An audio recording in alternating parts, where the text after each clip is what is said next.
Hey everybody, happy Friday. Welcome to SketchUp Live, and we are ready to go. It's that time again, and I hope you're ready for some fun today. I've got my trusty co-host. Well, hang on, I should introduce myself. If you're brand new to SketchUp, you've never watched one of these lives, I'm Eric. And then you don't see him, but you'll hear him. Donovan's with me today. Hi, Donovan. I am. I'm glad you got the important one out of the way first before moving on to me. So we're good.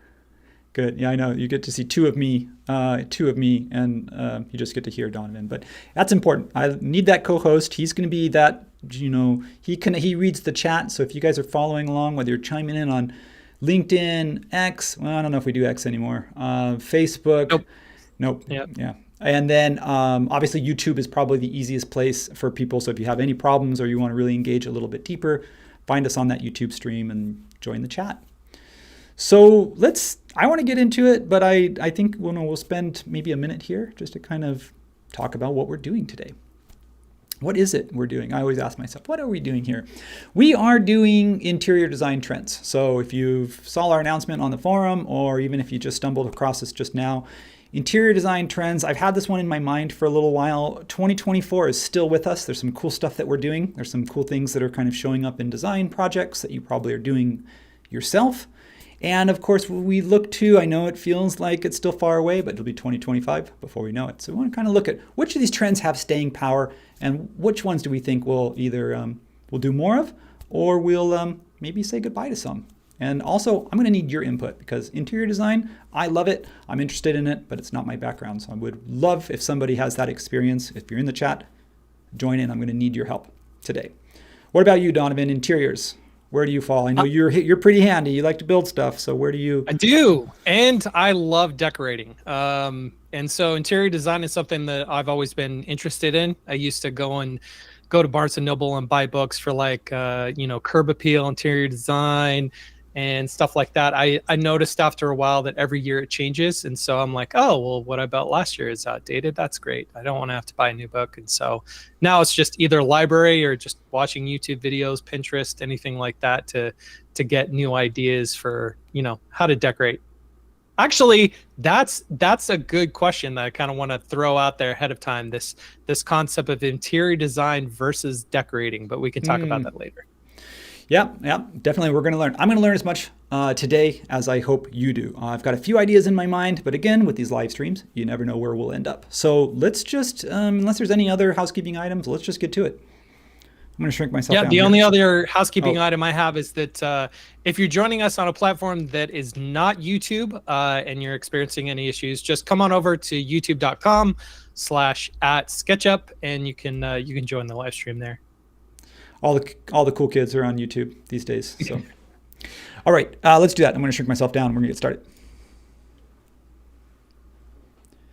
Okay, so I've got the chat up. So again, if you're participating in the chat, let us know what your thoughts are. And so where do we start? Interior design. So first thing I think of is that when you're looking at design trend, we're looking at big picture ideas. So we're looking at sort of a concept, and then we have to take that concept and apply it to either a room or a piece of furniture, or in a perfect world, both.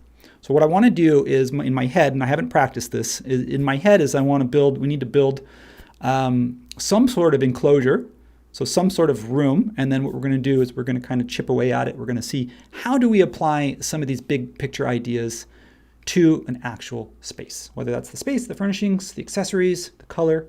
All that stuff's going to come together. And yeah, I'm going to channel my inner Tammy Cody. For those of you who don't know, she's our interior design go-to instructor. So I'm going to kind of put my Tammy Cody hat on today for this. I also have a cheat sheet that I put in as a watermark here. And so it sort of sits above my head. So I want to look at some of these ideas. I want to see where do we want to start. So before we get into the ideas, we need a space to work with. Donovan, I was thinking, to be honest with you, maybe we start a little bit more flexible. So let's give ourselves more like a living room, maybe an open floor plan area, and then of course we're going to decide what we want to do with that. So I'm going to make some numbers up. Again, if you got an idea, throw it out there. I'll take it. From the chat, it sounds like we have interior designers in the house. 45 years of experience, exterior design, cladding products is my specialty. all that kind of stuff. We have experts in the house, so I'm glad that there's experience there for us to draw from, because we don't. We're interested, but we don't have that experience. So if you have any thoughts or comments on whatever we talk about, and especially if we get it wrong, because that's always a possibility, let us know in the chat. So, yeah, I'm going to pick a space here. I'm going to think of this as like a kind of a generic living room, and maybe there's a dining room, maybe it's a living room. So the two of them may flow into each other. But this idea that I want to start with, I want to look at, let's just go through, let me just read through some of these really quick. These are ones that I just kind of found online. And let me start by changing this is a watermark. So if I edit this, you can see that I can sort of make it bigger, and then I can make it smaller. So that way you can read it. And then when we're done reading it, we can sort of say goodbye. So I'm going to start there. When we talk about trends, I always do that. That was shortcut for hiding SketchUp, and what I really want to do is hide my geometry. So first of all, there's some of these trends are pretty generic, meaning that they are things that someone can say, well, that's always been a trend. So, and I would agree with you, but how it's applied might be somewhat unique, and that's what I want to focus on. Second thing is some of these are continuations of trends that we've seen building for a little while, especially since COVID, when you think about how people are working from home and people are focusing more on wellness. So some of these trends, again, may not be brand new, but they may be an extension of what we've done. So that's this idea of cozy minimalism. Minimalism's been around for a long time, but we've almost taken that too far, what I've read doing my research. This idea of personalizing, bringing in some more warm tones and some more accessories and being a little bit eclectic, I think that's what I want to look at, getting that balance right. So again, I spoke to what does wellness-oriented mean, whether that's applied to things like bringing plants indoors, so you have this biophilic sort of indoor-outdoor relationship, or whether that's neutral tones that are calming or more earth-toned. We'll look at that. But then again, another trend says color pop. One says, use neutral colors, and the other says go bold and pop an accent, not just an accent wall, but you can see how do we achieve this. One of them says, don't just put an accent wall, do color swathing. So put color everywhere. And then, the fixtures that we pick, I don't necessarily have to model them all from scratch. We may spend some time in 3D Warehouse, and we may look at some accessories.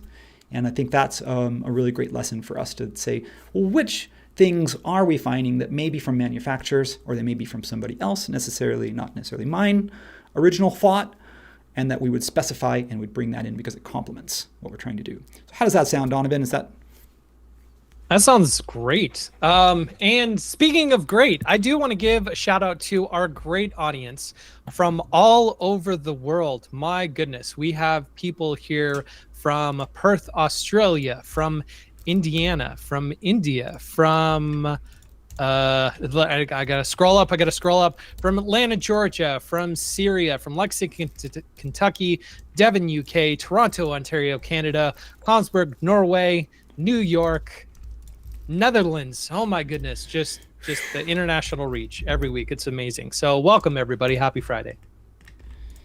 Yeah, welcome everyone. So yes, thanks for coming everyone. I know that you've got whatever time it is, if it's your work day and you're taking a lunch break with me, like us here on the West Coast and in Mountain Time, or if you're coming in, it's your evening, if you're in the UK and you're just kicking off your weekend. Awesome, thanks for joining. So one thing I wanted to do was, I'm trying to remind myself, I kind of have a habit of I don't use guides. Didn't Aaron just do a video recently on guides? On guides. Yeah, guides always comes up every week in the lives with Aaron as to whether I use them or not. So it's I guess it's a personal preference. You want to use guides, use guides. I don't. I often draw like lines. Like I just draw like temporary lines and then erase them. To me, that's just how I used to do it. But then I'm trying to remind myself that like Tyson, I'm trying to do math and talk at the same time, which is not working. I want to do 5 foot, 3 foot. No, 3 foot, 5 foot. Or the way you type it in, if you're trying to do something at a specific dimension, it's kind of important. I recently did a video on cutting holes. Do you remember that one? Cutting holes in walls? Yeah. Yeah. For those that don't know or may not know, every day of the week we put out video content on our YouTube channel. Every week we do 2 long form tutorial videos. So anytime we reference those, we're talking about the long form tutorials that you can find on our SketchUp YouTube channel. Yeah, so what I wanted to do was start by just punching, I mean, I'm not really playing interior designer, remember, because we're really just looking at applying concepts. And so I feel like I just needed a space to do that with. And so if somebody, again, I'm not trying to say like, oh, this is how to do this, or this is the right dimension. We're just kind of giving ourselves something that we can work with. I'm wanting a space. I gave myself 9-foot ceilings firstly. So if I put a dimension on here, I'm starting with I'm just making this up. It's kind of like I have 3 windows like this in my living room. It's kind of cool because it kind of looks out to sort of the neighborhood. And I think they're probably closer together than this. So if I wanted to bring those in a little bit closer. So in a way, I'm kind of drawing a little bit from my own experience, and I'm also just making something up so that we can start actually building some custom pieces and looking at some textures and things. So, and that's where, when I get stuck is where I'm going to reach out and say, okay, help me out here. I think this works. I think this is okay. So what we need to do is decide if this is a living room or if this is a flex space. We need to actually define, I'm guessing in interior design, before you can actually specify furnishings, if it's probably a lot like my background in landscape architecture or even architecture, is that you got to start from big idea and you work your way in. So in this case, it's like we can't really pick furnishings until we know what the function of this space is. If this is a living room, and I'm going to say that this is a patio, so we're going to look at either a Nanawall or maybe even a slider. And then this might be either a dining room or a living room or some combination of those that you would make sense that you would have sort of an extension of the living space out. I wanted to make sure that I had one solid wall so that if we wanted to put in something like built-in shelvings, or if we wanted to put in a media cabinet or something like that, we would have a solid wall. And then I wanted to put in a something with windows so that we have some natural light coming in. So again, I'm just making this up and I hope that works. Please push back on me if it doesn't. So let's look at, what do you think of, I want to start with this trend here, which is this idea of sort of nature inspired and this idea of softening minimalism. So not having hard edges, this idea of making it cozier, that we're spending more time at home and that we're kind of, there's a softness that I think we're looking for in our space. So this idea of rounding edges, rounding things, you've seen that is a trend. I don't have any photos to show you, so we're just gonna have to use our imaginations. You kind of probably all know that if you look at Wayfair, for example, go to Wayfair right now and type in that you're looking for, a sofa or something like that. So let's do this. Let's build a couple of pieces really quick together, and let's look at how we can bring in this idea of making it a little bit more organic and a little bit more softer so that it feels like we're kind of touching on that spa or wellness feeling. How does that sound? Sounds great. Yeah, cottage core, I think, is what they call it now, right? Or is that something different? Is that what they call it? I don't know. I just don't ever use the term cozy, rounded, nature inspired. Maybe. Again, we're not the experts on this, but so if you know the term for it, let us know. Okay, so let's go with, I'm going to make this really long sofa, and these are the things where I want to go 10 feet, comma, let's go with 3 feet. I want to kind of make something that maybe could be modular, and then I want to look at like how we might achieve a couple different ways we can achieve some more round kind of cushions. So let's do that. I'm going to start by giving it sort of a platform base, as you would imagine. So let's go something like 2 inches. Group that, and I'm going to lift that up only 10 inches off the ground. So it's going to be pretty low to the ground. And then just for scale, if we need to, when we're ready, I can sit myself on it just so that you can kind of understand that scale that we're working. And then this idea of creating maybe like a sectional or something like that. Let's look at how we might curve some stuff. So didn't Aaron, oh man, I wish I watched his videos. Whenever he releases one, I'd be like, watch Aaron's videos, because I think he just released a video on rounding stuff? Yeah, on soft edges. Soft edges. Was one yesterday. All right. Yep. So that would have been something that I should have done. One thing he says, and remind me, I don't use this technique very often, but you can use push-pull. You can use follow me to not add a profile, but you can actually erase something. So what we're going to try to do is, excuse me, went into a wall. I could hide the wall for right now. What I want to do is look at how we might round this edge. So, and Matt just did a recent live stream on ways that you can boost your skills. So you could come in, if I knew I wanted that arc,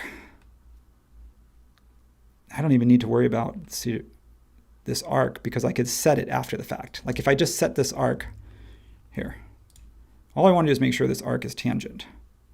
I don't know why what it's trying to snap to. There we go. Okay. Here, maybe my length snapping is on. I want to turn that off. Under, where is length snapping? Is it under units? It is. Let's try that. I think it's trying to snap onto something that it's not supposed to. Let's see if that works better. And there it is. Okay, I don't know, that was a struggle. So let's see if this works. If I select this face and I come over here to follow me and I grab that profile, that's kind of a quick way to sort of create that rounded edge. So if I turn my hidden geometry on, you can see that I've sort of softened this. Now you may say, well, that's, as a couch cushion, that's, I don't know, it's still kind of sharp. Like if I wanted to do this, if this was 10 foot long and I wanted to do this in a series, then I might say, let's say there's 4 couch cushions. So what would that be? That would be 7.5 foot. If my math is correct, make that a component. We're just playing around here, folks, today, times 3. And then there you go. This is a component because if I wanted to come in here and if I wanted to come in soften edges, I could just soften those up. And it may be difficult to see, but let's just apply a temporary color to this. This isn't necessarily the color that I think it should be, but just I think it's easier to see on a white background. And then I'm going to apply, these are just temporary colors, so don't get attached to them, but I'm going to apply something that maybe would indicate a wood color. So something that's kind of a nice neutral fabric. All right, so that's kind of the first trend I want to do is look at building out a sofa that's got some roundness to it. How would I do? This is tough. It's one thing to model live in front of your audience, and it's a whole nother thing to sort of design live in front of an audience. It is why we do it, though. Every week, we're here to experience knowledge and sometimes lack of knowledge together. Yeah, so what I was trying to say earlier that I didn't do is that if I wanted to set this radius at a particular, I should be able to come in here and say I want that to be a 1 foot radius. That would, nope, not 12 feet, 1 foot. That's maybe too big, so I might do something like 9 inches. Yeah, let's go with that. And then from there, that's kind of cool because I could erase this, maybe cut this in half. Where's my half? Oh, Somebody from the Facebook chat is asking, are you using ambient occlusion? I have my ambient occlusion on, so thanks for asking. I'm going to do this, I'm only going to do this halfway. Oh, how do I want to do this? Sorry, I'm thinking. Yeah, I know how to do this. Okay. That comes over 2.5 feet. I'll just do this as a module. So I have 2 modules. So ambient occlusion, yeah. So you guys see that the little softness on the shadow? I don't have my shadows turned on. So if you want to see what it looks like with shadows turned on, I can turn those on and then I can adjust, my lightness and brightness. And then that's kind of cool because it gives you sort of a slightly different look. And maybe actually that's a good idea. Maybe thanks for bringing that up because having those shadows helps see what is round and what isn't because you're getting that sort of the way that light is hitting the round corner versus if you take that off, it looks a little bit flat. So I want to do this in 2 panels. I want to do one as a rounded backdrop to this and then one where I don't. So that it would be come out 2. No. Yep. All right, and then I want to do another version of the sofa because I don't know. I'm just going with it, and I want to look at, with SketchUp. There's obviously more than one way to do something. So before someone tells me, save.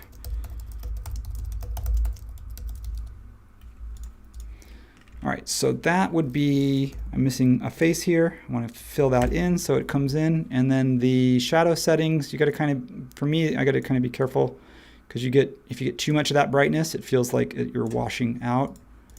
It's washing out, so I want to be careful there. So I could just take this cushion here and copy this and then rotate it, but the problem is I have this rounded corner. So I'm going to come in here to my back plate, I'm going to paste this in place, and I'm going to offset just this side. Oh, it's not going to work. I'm going to offset 3 sides. And then I'm going to come down like, say, 1 inch. And then I'm going to pull that out, say 6. And then this is where I'm going to use that same technique, if this works, is I want to come in here and round that corner. And I'm just making this up, but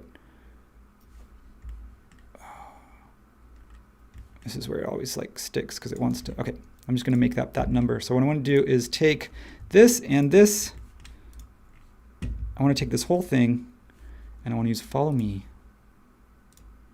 There we go. So this is just kind of my down and dirty way to round stuff. I want to show you one other method using extension. Right now I'm starting with native tools. So I want to make That's sure good, because someone from the comments was asking, shouldn't you use extensions to make this easier? Yes.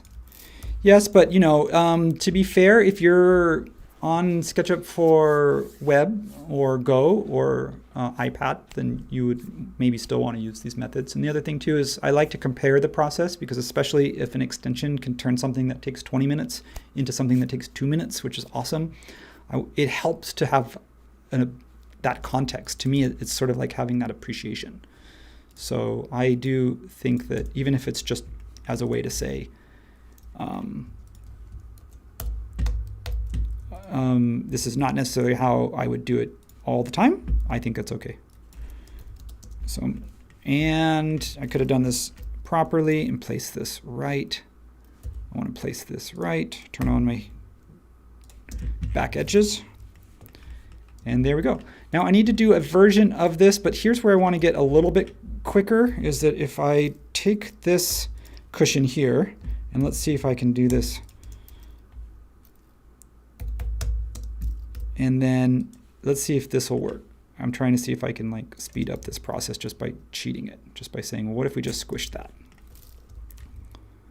And again, I'm not telling all my steps. So if somebody's like, oh, how did you do that? Or why did you use that shortcut key? Let me know, because I'm really kind of more focusing on like what I'm doing rather than necessarily all the steps that it takes, to get there.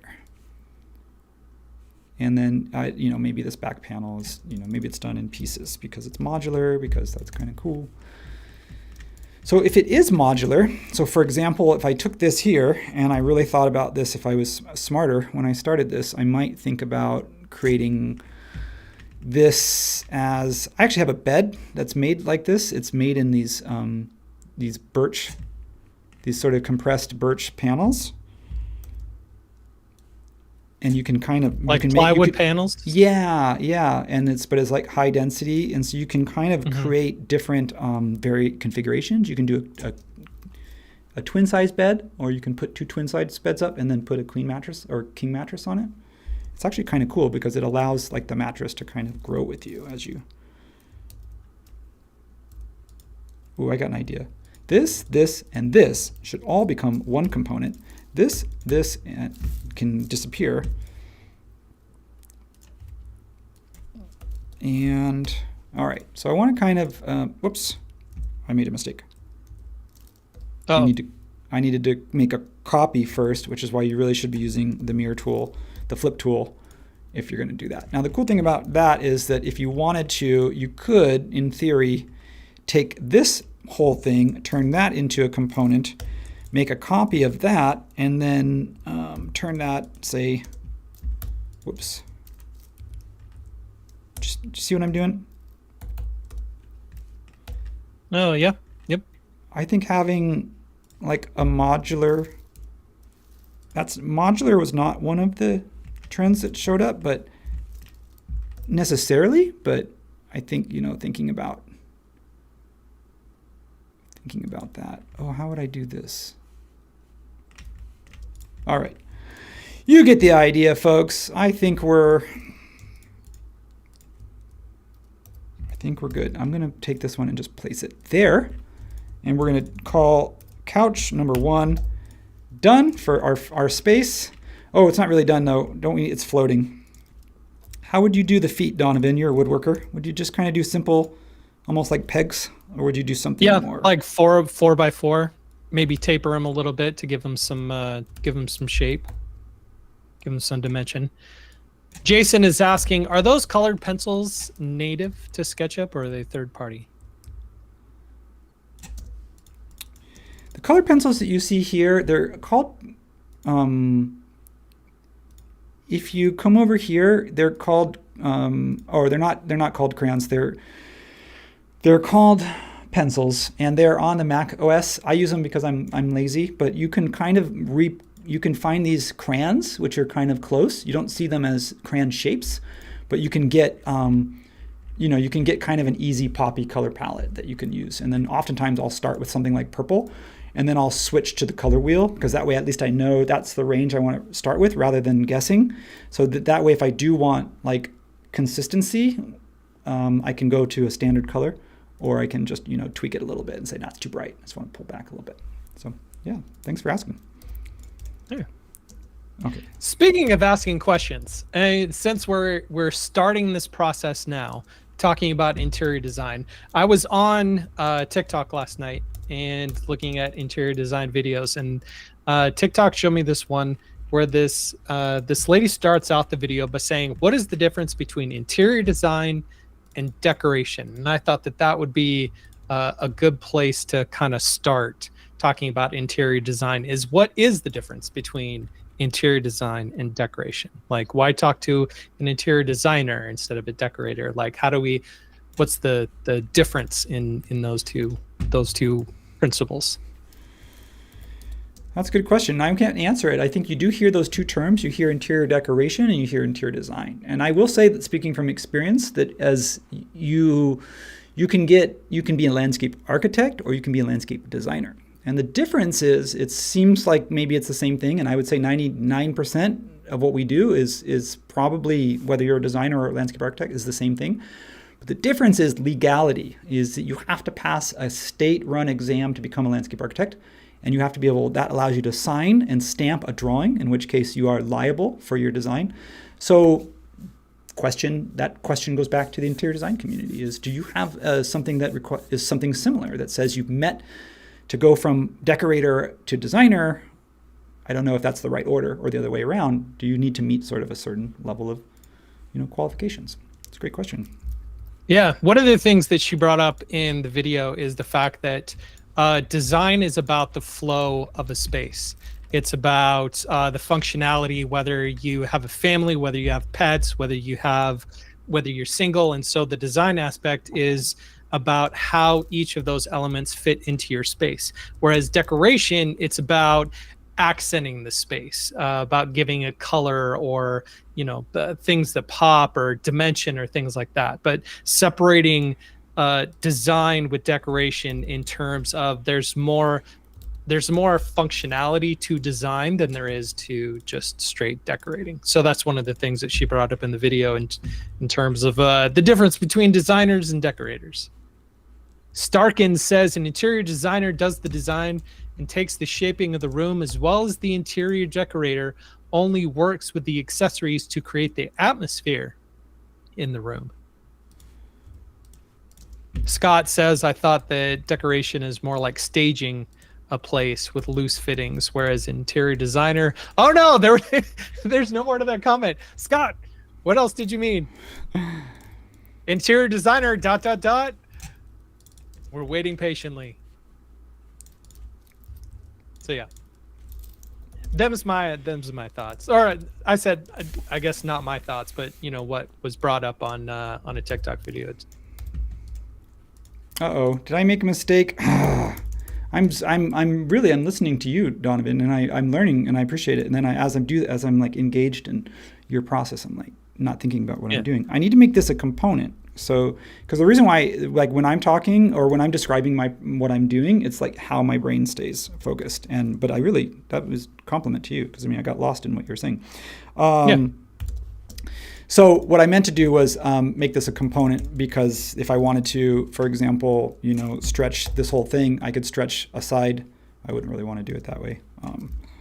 If I want to do something kind of cool, by doing it as a component, I could, affect all of those at once. And if it's just too thick, I could come down by 1 inch. Or if I wanted to hide an edge, for example, soften that edge, I could do that. So same thing, I would copy this leg and maybe put that there. We're spending a lot of time. We've spent about 20 minutes, and all I've done is... That's always the case, guys. If you're brand new to this, this is what we do. We get stuck on one thing, and then we look at the time and go, oh crap, I've got 4 more trends to do. And I just spent the time building, a couch and a coffee table. Whether or not that's even good design, I'm going to leave that for the comments. That's not the point. Well, I'm looking at rounding build a foundation, stuff. Right? Got to build a foundation before they build the house. Yeah. So, okay, look at that. First of all, let me tell you, this is not a house in zero gravity. This is a house in real world. So I should bring this down and make sure that this sits. And then what I'm going to do is bring myself over, and I know that I'm sitting on a stool in this image, so it may or may not work, but I'm going to go ahead and run with it. So yeah, there we go. Okay. So that was Tariq. Oh, go ahead. Oh, no, go ahead. And then I'm going to switch. We're going to switch gears. We're going to look at an extension on how we might be able to, I don't want to say take the pain. I was going to say it's not really a painful process, but I do want to look at another way to do it. Yeah. Tariq in the comment, if I'm saying your name wrong, I'm so sorry. But he says, I guess interior designers contribute more in dividing and distribution of spaces in addition to decorating the place, while interior decorators are merely designing of the existing interior. And then Scott followed up his ... comment with interior designers have more skill sets, drafting, knowledge about construction, etc. So more structural aspects. That makes sense. I would agree. And I didn't want to, I could have guessed that, but I didn't want to. I like somebody who speaks, from that world and can say that, but that makes sense. I think that the other thing too is I feel like with an interior designer, you really want to bring them in like a lot of good design. You bring them in early, and I think then they can start saying like this wall needs to be opened up. There needs to be a window here. Like they can really help craft the space where the interior decorating, from what you described, it sounds like a lot of the elements are fixed. We're looking at textures, we're looking at colors, we're looking at accessories, we're looking at all these things. But for the most part, you're not making huge structural changes to the way the space functions. Yeah. So we got an interesting question from LinkedIn.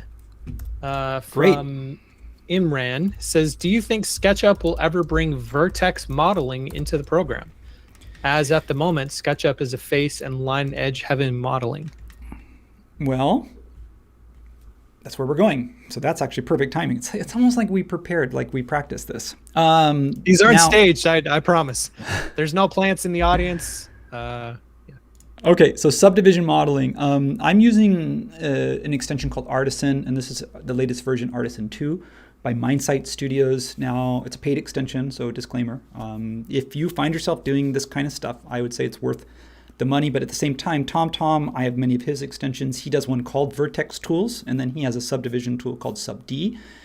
Some people, I think he's been around a little bit longer, correct me if I'm wrong, so some people have already swear by his process. I think ultimately, the subdivision tool, whichever you use, is up to you, and they're both great. So that said, I have Artisan, so that's what I'm going to use.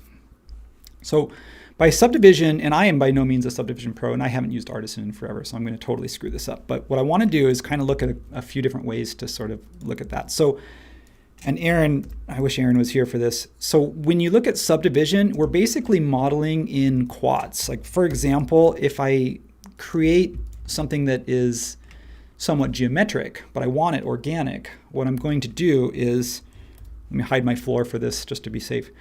You can see what happens is that there's a tool that's called Subdivide and Smooth. So depending on subdivisions is how you've basically laid out what's called a quad mesh. And again, I'm not an expert in this, so I barely touched the surface, scratched the surface.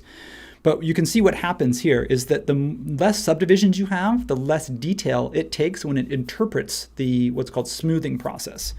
So the more subdivisions you have, and more specifically where they're placed, you're going to get a much more detailed, more controlled result. And so you can see the difference between just further subdividing this side versus this side. And again, you can subdivide more than once. So subdivide, subdivide, subdivide. And what you get is and I don't want to go further because I think that's plenty.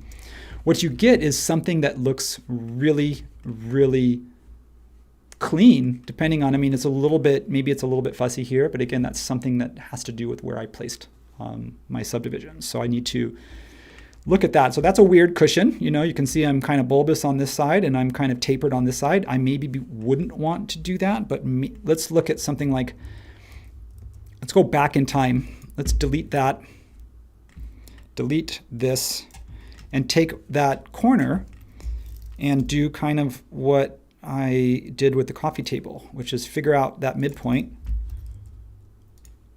And I'm going to take that 90 degrees. Whoops, I can't do that 90 degrees because it's not a square. So I'll just take that and just go like that. And because I think that's easier than just grabbing these is probably easier. Of course, now this is where it's a little bit trickier, whereas do I want to cut that in half? Maybe not, because if it has a rounded edge, and I probably can't smash that together as a corner component the same way that I did with this wood one. So let's look at what happens when I just break up those corners and try to make a cushion. Whoa, you can see I did something wrong. No, that's okay. We can always fix it, right? Yeah, fix it in post. Oh wait, we are live, aren't we? Yeah, we are live. We okay. are live. Scott is saying, in Australia, designers don't have to have a license to make any structural changes depending on the changes. Usually all drawings will have a disclaimer like subject to approval by, so on and so on, like a structural engineer does. So that's interesting. I'm going to do this in ortho mode. Yeah, that's a good point. Is not all places, municipalities, are going to work the same. Some places may have more stringent requirements, or again, if you're working residential, you probably have, I'm guessing, a little bit more freedom. And if you're working in like institutional settings or public settings, you probably have a little bit less. So where's Aaron? Is he watching? What am I doing wrong? I mean, if he's watching, he's not chiming in the comments. Peter's already saying, "Hey, where is Aaron?" What's this here? There's something that's happening where it's bending, and I don't know why. Did you see that? What did I do? You don't have your finger on the keyboard or something like that inadvertently. Oh, maybe, I don't know. I'm going to go with it. Okay. My point is, the point is not that this is perfect. I didn't do this perfectly, and I'm not going to because I'm not going to spend any more time on it. But the point that I want to make is, or reinforce, excuse me, I didn't mean to zoom out. I meant to hit X-ray. Turn my X-ray mode off. Shift X.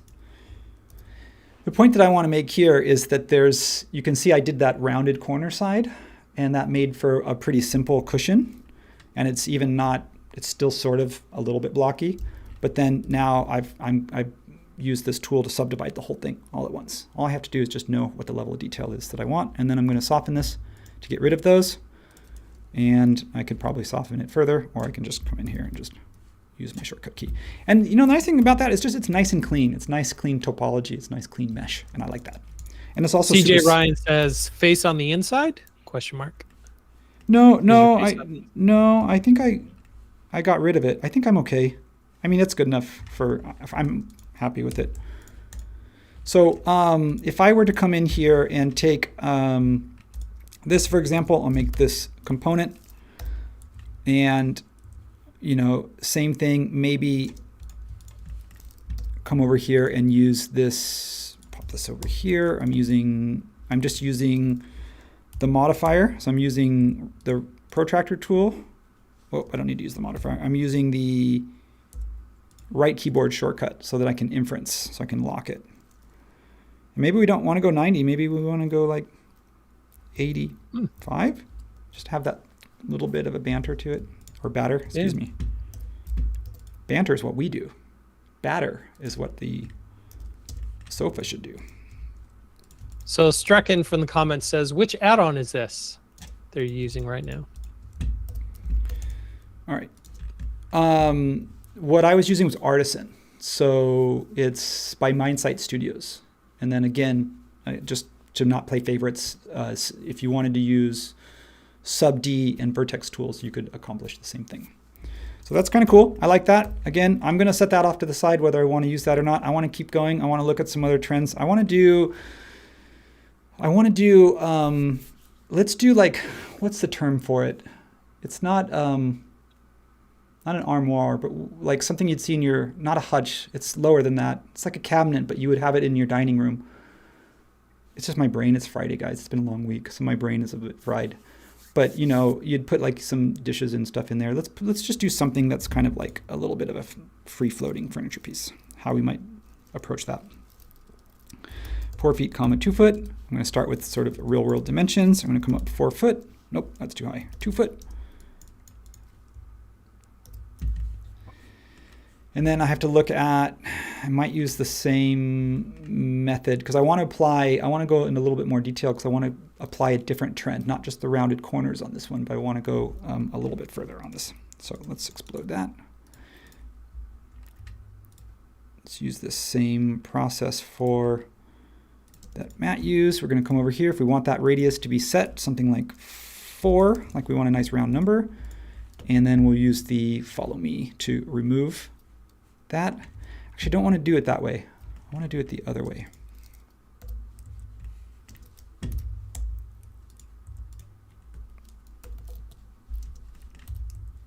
So Sturkin says sideboard or low board? Sideboard. Let's go with the sideboard? Yeah. Something like you'd see, like you'd put maybe your cocktails on it, you know, you'd put some fancy plates or something like that. So I'm going to do this. I'm going to cut this in half.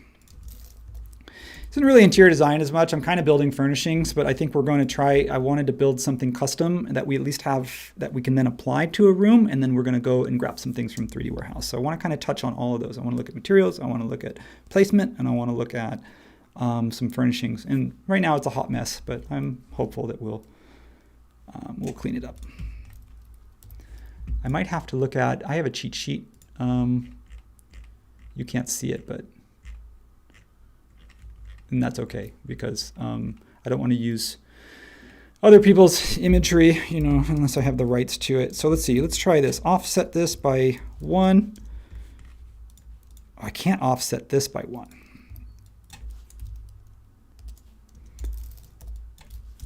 And that I probably want to get rid of. Okay. Another trend I want to look at is this term, and it's here on my list, and it's called, this is a new one to me, and it's called fluting. So I think of fluting, and this is again a trend that's been around for a little while, but I think of them as either vertical slats, or it also could be curves, you know, that sort of gives texture.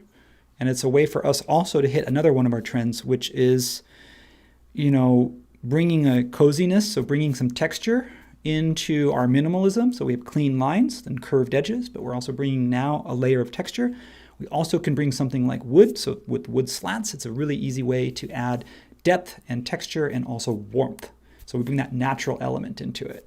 So again, I'm going to kind of make up what this looks like, and just forgive me if I don't get it. That's all right. Well, forgive me, Eric. Imran on LinkedIn said, scale is such a big thing in interior design as playing with the interior. The relationship between the size of the objects and the size of the space.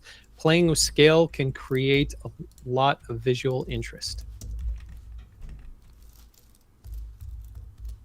And then Scott from YouTube is saying, does anyone know if SketchUp Basecamp will be purely imperial?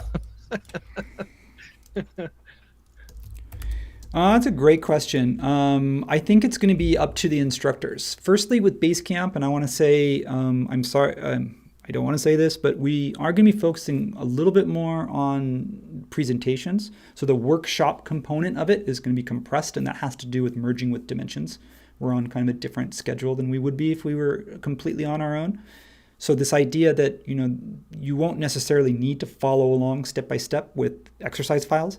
But that said, each instructor has their own sort of preferences. And so I think that depending on where they're coming from, we've got such a big international audience. We've got people coming from Europe and the UK and Latin America, so they may be on metric. Good question. So what I want to do is if I do this right here, I want to grab this and I want to come over here, and then I want to divide this by, I don't know how many I want. So, oops. No, I want to do this. And then I want to come over 1/8 of an inch because I'm using 1/4 of an inch. I know we're not using metric, we're using imperial. So I want to go 1/8 of an inch, so 0.125. And the reason why is because I'm only modeling half of this cabinet. And so what I want to do is grab my fluting and come over here and then go, I know I'm going to duplicate this, but that's because I need to know where that endpoint is. And then I want to divide that by, say, 7. No, let's divide that by 12. Divide that by 13. So we're just getting that sort of impression of texture of sort of through the vertical slats and sort of visual interest, right? And then again, these are components, so I can select all instances and I can either paint them or group them or turn those into a component and apply those. So I'm gonna group those maybe, and then maybe, actually, no, maybe I should make those a component. So I've got nested components. I could turn my shadows off for this. I don't really need shadows. I was just trying to make a point. The difference between shadows and ambient occlusion. So I want to bring that back. 0.25. Yeah. And that doesn't really fit because I really wasn't doing math when I started this process. So what I may want to do is just kind of, I'm just going to pop that, pull that back a little bit. Same thing here. Or what I could do instead of doing that, instead of cheating that, I could go in and make this unique. I don't need that a component anymore. And, oh, that's right, I had 2. And I bring this over like 0.5 inches. Yeah, hey, that looks pretty good. Hey, it's almost like I meant to do that.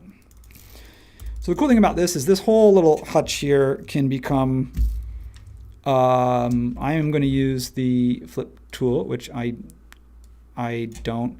So you got to hold, this is why, because I forget. You have to hold the modifier, right? Because I want to plus it. Yeah, that's so easy. And NROth has an extension where you can hide these lines. It sort of hides these break lines. So if you do have 2 halves of something that come together, you can do that. I'm just going to be cheeky here, and or should I say cheaty? And I'm just going to come in and I'm going to grab this, copy that. I'm going to come into one of these components, right? And I'm going to paste that. And whoa, why is it so far away? What was I doing? Oh, I know why, because I was grabbing the mirrored version. And that's a little bit too thick for me. So what I'm going to do is I'm going to scale that. I'm going to scale that down. So I'm using the same shape, but then I'm just going to use, I'm just stretching, right? So I'm just kind of cheating it by just using the scale tool instead of going in and actually changing the geometry. So I don't know, you may not want to do it that way, but it's kind of easy. What color should we make this? Patrick from the comments is reaching out saying, can anyone help me with a dynamic component? I have a problem with dynamic components I'm working on at the moment. It distorts when I swap parts of it that also animate, i.e. rotate, hinge door, etc. Yeah, does anybody have, was that for me or is that for the chat? Oh, I don't know. Do you know the answer? No, to be honest with you, I know dynamic components are so cool, and it's just I like to play with them. I like to customize them, but I don't really build them from scratch. So I would love for someone who knows more than me to chime in on that one. What do you think? Does that work? Is that too fat? Should these be thinner?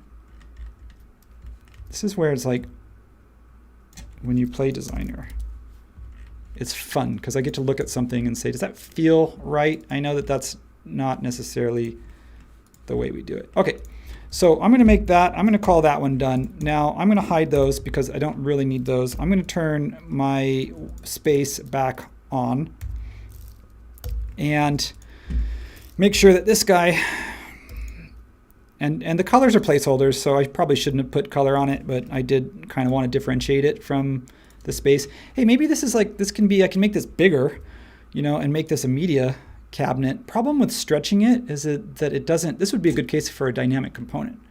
Because then if you change the dimensions, it would like re-slat, right? You know, it would adjust those instead of just stretching those out. So one thing to do is if you did want to change the dimension of it, you could come in here and do something like that and say, well, let's come over to foot if I want to make this longer. And then let's go into one of those. If we want to turn this into a media cabinet, probably want to be longer, and go 1 foot. And then we just come over here and go into our slats, or the term that I used is fluting, if I'm using that correctly. And say times 12. Nope, times 8 times 9. And then all we have to do is adjust this. So it wasn't too bad, you know, making this, if you're kind of smart about how you set this up, it's not too bad if you go in and for example, I just said, oh crap, I want to like double the size of this because I think this is probably going to be my TV wall. So let's maybe take that 90 degrees. If I do that, then I need to fix this. I need to fix this back end because what you're seeing is that it needs to cover up. I need to come out like maybe 1/2 inch. And then I need to come into here and pull that out maybe 1/2 inch. All right, folks, thank you for, if you're just tuning in, we are looking at some interior design trends. We are rounding some stuff. So we're looking, the first one about softening edges. We're looking at keeping clean lines, but just kind of taking that literally the edge off of it. And we looked at a couple different ways, which is going to be using native tools, which kind of gets us close, but then also, you know, what does an extension do as far as giving us a little bit more control? So we also looked at creating a modular system. So this idea that by thinking about things as pieces, and that wasn't one of our trends, but just that's kind of how to approach this in SketchUp, is by thinking these as sort of pieces, they can be combined and recombined and sort of extended, and hopefully that sort of minimizes the amount of rework that we have to do. So, Donovan, where do you want to go from here? Doesn't look like we've made it. That's a really good question. So, are you so the trend that you're doing right now is rounding as a current trend for interior design, right? Are you going to pair that with like color schemes or materials, or just focus on the rounding? Yeah, we're going to look at color sort of separately. So I know I put in some placeholder colors, so don't get attached to them. We're going to look at color. I think I want to have more furnishings involved so that we can really understand how the color plays together. I was looking for, I think Nana is a product for, I better check, make sure I'm spelling that right, because I always want to call it Nanawall, but Nanawall is one word as a product. Because what I was trying to see if I could find is something that, I didn't want to model this from scratch. This is where being interior design, and when we think about design and decorating, if you're specifying a particular product, like from a manufacturer, we don't necessarily have to reinvent the wheel. We can go and find something that is pre-built. And what I was looking for was, and I think this might be my best option, I don't know. I was looking for one of those, Nanawall is like a sliding wall that you can sort of open, because one of the trends I want to think about is bringing the outdoors in and bringing the indoors out, and sort of differentiating that space. So perhaps this is a good option because it shows what the configuration looks like open, and it shows what it looks like closed. So I'm going to download that. It says, do you want to load it in the model? I'm going to say no, because if you've taken any courses from me, then you know that I will recommend opening it up separately.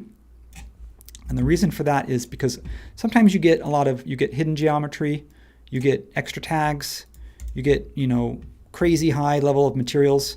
So I just kind of come over here as a rule of thumb and just go statistics, purge unused. And then sometimes I'll use an extension here. I'll use this extension and I'll go extensions, materials, tools, remove from selection. And it just lets me start just nice and clean and fresh. And one thing I want to do is just make sure, at least for now, I know that we'll look at materials later, in more detail, but I want to maybe apply at least a transparent material. And if this Keggy says, try searching for critical. Critical. Is that like a manufacturer that does? I'm guessing that's what you're saying. That's what I'm guessing. Crittal, C-R-I-T-A-L-L. All right. Crittal. You can see what's happened here is somebody made them. This is why I don't like 3D warehouse. And you have to be careful because someone didn't make these components. And so again, this looks at this idea of where do you want to invest your time. It is something very simple, maybe worth rebuilding. Going in and looking at the specs and saying, okay, it's this tall and it's this long. I'm just going to build it myself. Or in this case, it's like, maybe I'll use this as is, just to kind of keep this going. So let's do that. Let's go ahead just for fun. How do you spell it again? C-R-I-T-A-L-L. Crittal. Crittal. So they make like a modular sort of window, door, wall kind of thing. All right. Well, that's kind of cool. All right. Well, there you go. So we learned something new today. Didn't know that. That's new. So I'm going to pop over here and we're going to see if this works. I just made up this wall opening. If it fit, that would be amazing. It would be like fate.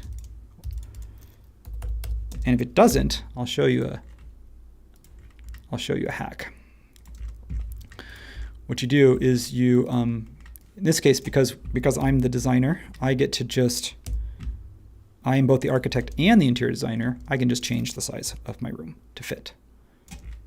And bam. And I am showing this. I did want to keep this because I thought this is kind of cool. We can come over here, depending on the storytelling, what's important to your client. You may want to go something like S. I'm going to call this Nana, or let's go with glaze open. So that's that one. I'm going to go to open, and then I'll create a new one and go S glaze. I know you guys may use different nomenclature, and that's fine. Change the color. And I'm going to take this one and I'm going to say S glaze closed. And I'll change the color so that it's not so ugly. Ugly brown color. Okay. And so what's cool about that is that we can set up really fairly quickly. I can add a tag, and I'm just going to call this one open. And I'm going to add a tag and call this one closed. And if I can spell it correctly. Okay. Oh, what happened? Oh, I renamed my tag. That's what happens when you're trying to go too quick. You make mistakes. So under open, we would turn the closed tag off, and we would update it. And under closed, we would turn the open tag off, and we would update it. And what's cool about that is that both of these tags have camera location turned off. So you can see whether I'm looking in or out. There we go. So this idea of seeing what, how that might function by bringing the interior and the exterior together.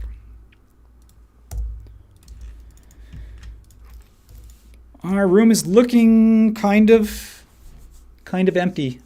I think Donovan, one of the trends that I looked at is multifunctional. So this idea of flexible and multifunctional. So setting up, say, a floating bookshelf that could double as a backdrop for your Zoom calls, or setting up open shelving that maybe could be potentially used as a room divider. or even, again, this idea of sticking with the minimal theme, but bringing in personal accessories. I think, again, I'm trying to see if I can touch on multiple of these at the same time. I also want to bring in these slats again as well somewhere. So where do we want to go? Donovan, do we want to see what happens if we make an accent wall, or do we want to I am a fan of accent walls. Do some bookshelves, floating kind of bookshelves? Yeah, that would be an accent wall would be my vote, just because that's generally how I like to do my own touch of decorating in a room, is having an accent wall, whether that is doing something like textured floating bookshelves like natural wood, live edge, that kind of thing, or whether doing the entire wall as an accent piece, having some sort of unique distinction between one wall and the rest of the room. Yeah, I mean, it may be too much, but I mean, just as a test, I'm going to use the same component, but I'm going to use X-ray mode so I can find my handle. I think hang on, I'm going to complain for a second. Permission to complain? Go for it. What are you complaining about? Okay, Let's so vent. so if I'm trying to scale this by the middle, what do you call that? Grip? You can't see it. Now I can hover over it and it'll snap, but you notice that I can't see it. So I have to then enable X-ray mode. To me, I would say that to the SketchUp developers, if you're listening, it'd be really cool if you could go ahead and assume that I need to see all the grips, even if X-ray mode's not enabled. Okay, rant over. Rant over. Scott is saying batten walls and floating shelves are trending in Australia at the moment. What's a batten wall? I'm gonna have to look that up. Do you know? So batten wall is kind of like shiplap. Oh, okay. Yeah, that's what I'm doing right now. I'm using the term. I'm using this term, which maybe I'm not using it correctly, and maybe it's but fluting, which is slats. But I think if batten wall is a better way to talk about this panels. I think also you'll notice where I am in a co-working space, they use them for acoustics. So they put them in the conference rooms, both as an accent wall and to warm it up. And I think it helps because of the panels, because they break up the flat wall. So I think it also helps almost naturally with acoustics. Cool, I like that. Let's do it. I'm doing it, and then if it doesn't work, we'll just dump it. I don't know how many. Scott says batten equals slats.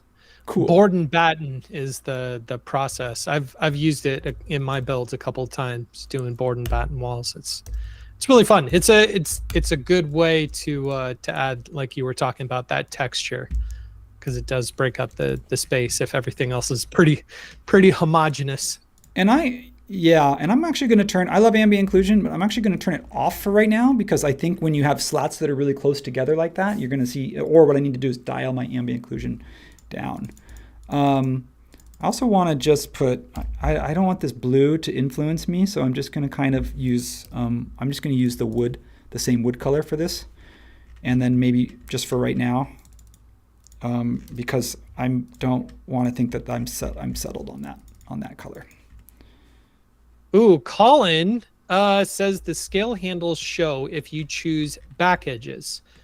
Still not ideal, but less demanding than X-ray.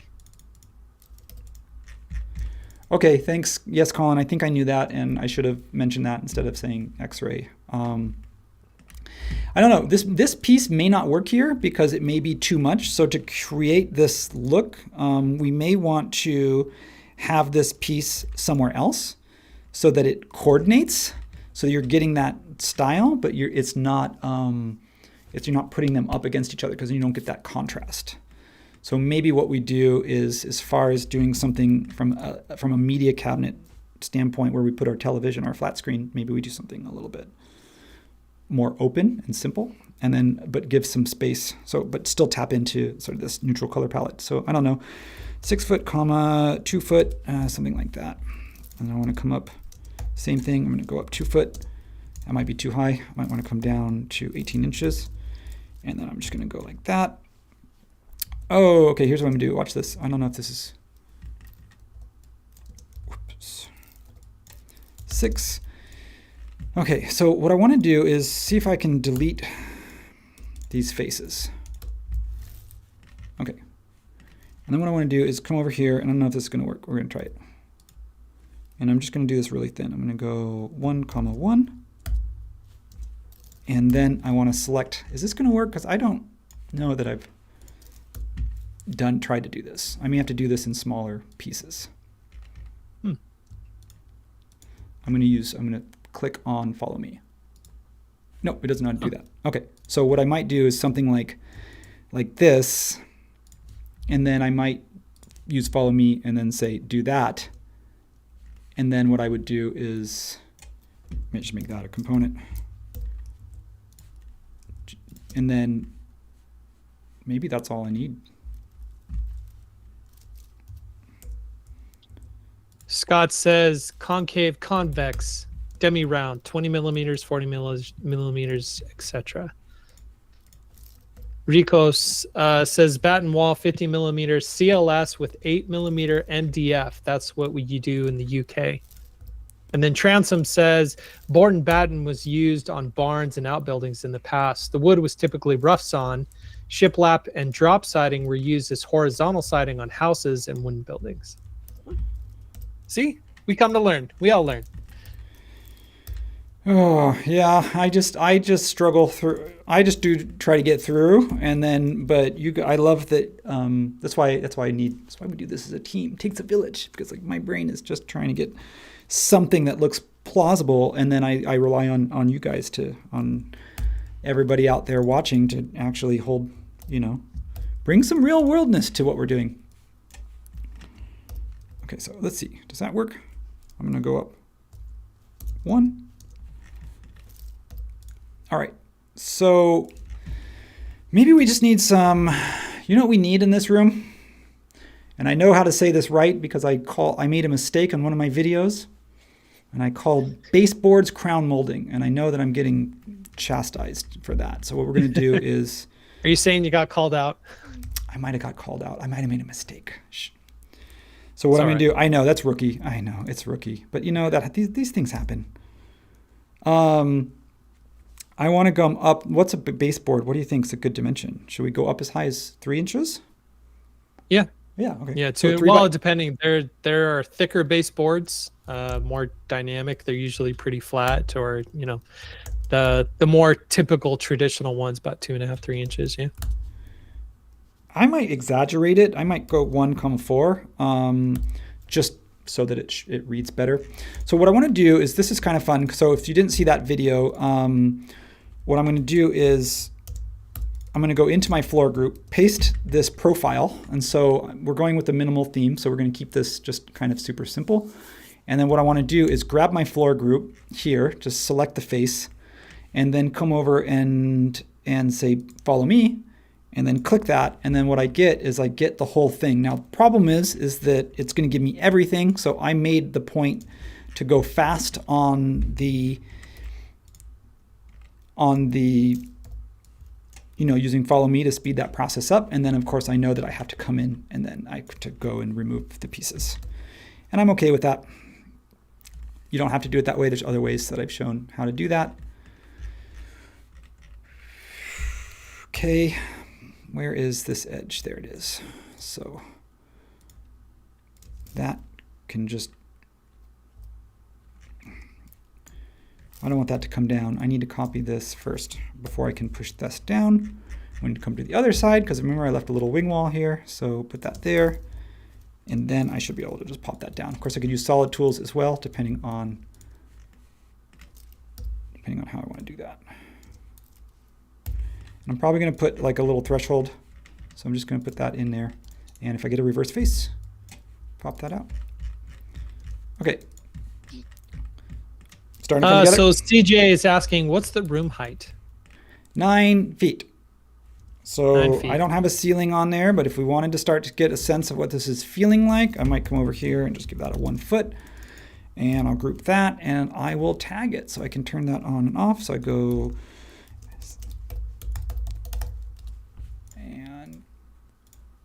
Of course, you can also, sometimes like if you do have a room like this, a little trick, if you're working in an enclosed space, first thing I want to do is I want to actually give this floor, hang on, I want to give this floor thickness while I'm in here. Kiggy says, my skirting baseboards are 4 inches high. And then other people are commenting 5.5 inches, 3 inches, 4.5 inches, 5.5 inches. Those are tall baseboards. Wow. Oh, I did something wrong. What did I do wrong there? Uh-oh. Uh-oh. Made a mistake. I was inside of something. I moved something. Yep. Okay. What we're going to do is we're going to clean that up. Just go back in time. Pop quiz. How many undos can you do in SketchUp? You should know this if you've been using SketchUp It for a was while. part of our treasure hunt at Basecamp 2022. The trivia questions, one of the SketchUp trivia questions was how many undos can you do in SketchUp? And I'll wait. It's not an official poll. If you want to chime in the chat, you can with the answer. And if you don't, that's okay too. No. Okay. Ooh, Patrick was the first off the bat. 100. You're right. CJ, you got it right too. 100. Up to 100 undos. Yep. You guys got it. Nice. All right. We may have to do this. We may have to do this in more than one stream. So this is clearly, to do an entire living room and build the custom furnishings. I may have bitten off more than I can chew. I'm going to do a quick time check. We've got about 50 minutes left. We're a little over the halfway mark. I think I'm going to cheat a little bit, and I want to rely on, and I don't want to call this cheating. I'm cheating from a modeling perspective, but not cheating from an interior design perspective. There's nothing wrong with tapping into resources like 3D Warehouse.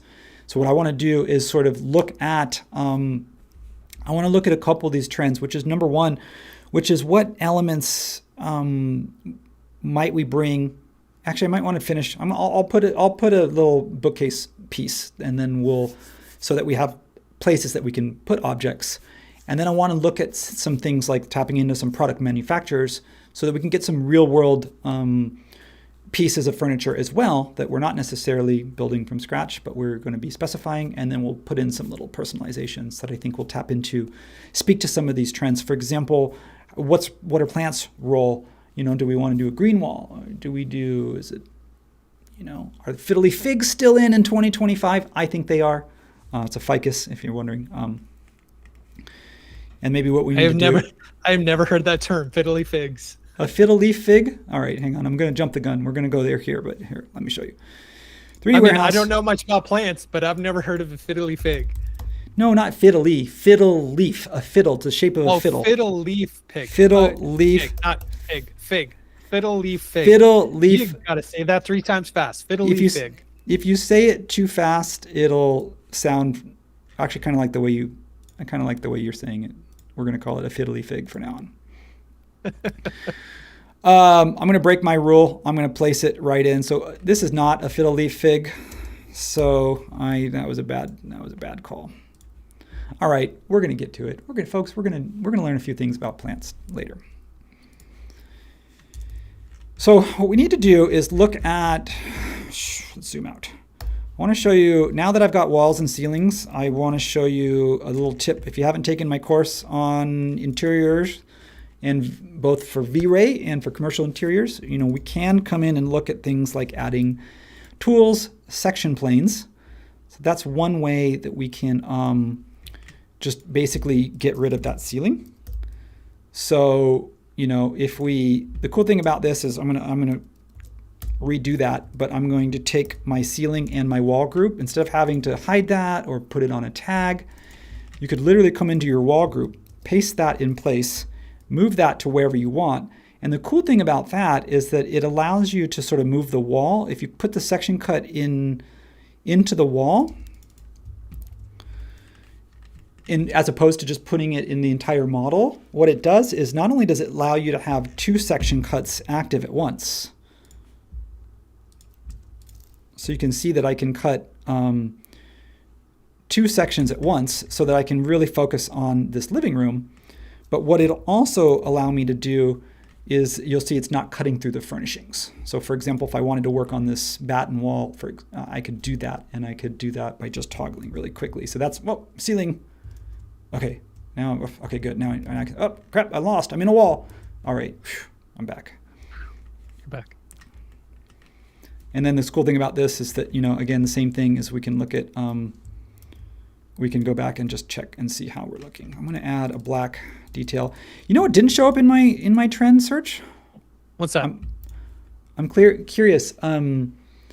This was big in 2024, maybe even 2023. I'm curious to see if it's going to go into 2025. Is black hardware. Matte black. Oh, so we went from brass in the 80s, which brass is back apparently. But we went from brass to then brushed nickel, which is brushed nickel held the reign for quite a while. And then black showed up in the last few years. And then now I feel like a house has been flipped, or a house is built in the last couple of years when you see all black hardware. What are your thoughts, folks? Go.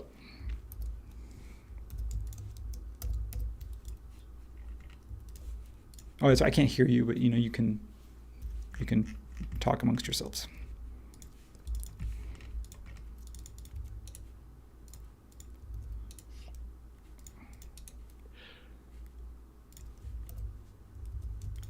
Patrick says 2 sections, less walls to paint. Hang on, what did I do here? I have somewhere in my wall group, I have a duplicate face. All right, that's because I put in this. Maybe I should change the material. Put my turn back edges on, and maybe that needs to be a metal track. So maybe that threshold needs to be a different material. All right, okay. So let's build some shelving really quick. We're going to kind of follow our rounded edge theme. We're going to keep it super simple, and then we're going to use it as a platform to sort of accessorize. So I have, I don't know what you guys think of. Wait, okay. Here's a problem with the sections is that if you switch scenes, it's not going to remember. If you don't have your active sections saved to your style and you switch scenes, you're going to lose those. So using my shortcut key to toggle them won't, because they're not active. So if you do want to use the section method and you're using the non-camera location scene tabs, as I am, then you also need to go into your styles, and you need to make sure that your styles that you have are edited to show. We need to make sure that we save. We need to activate the sections. So even if I just want this one active, and then I would come up here to save, and then I would go to closed, do the same thing, active, and update. Let's see if that worked. Boop, boop, boop. Okay. So of course now, because and I'm using a keyboard shortcut, so I have a keyboard shortcut called Shift S for section cut. And that's kind of cool, because then I can go back and forth really quickly with just my keyboard, and I can show open and closed, and I can show with inside or out. Okay, all right. Tangent. So Scott says brass is still being selected here. Keggy says my bifold doors have graphite frames with brushed aluminum hardware. And then Studio RT Cool says black windows and door frames are all the trend. Already sick of black windows and white clapboard siding. See, I mean, that's the challenge. Johnny 5 says all black trends attract a lot of dust, in my opinion. You're not wrong. Yep. Well, we need a window. I'm not going to model a window. Can we get a window, folks? Can I get a window? My kingdom for a window. Yeah. All right. We're going to go double hung, and I'm going to cheat it. How do we want to do that? Do we want to divide the panes internally? Let's do this. I'm going to keep it simple. I'm not going to load this into the model directly, because I need to make sure it's been built cleanly.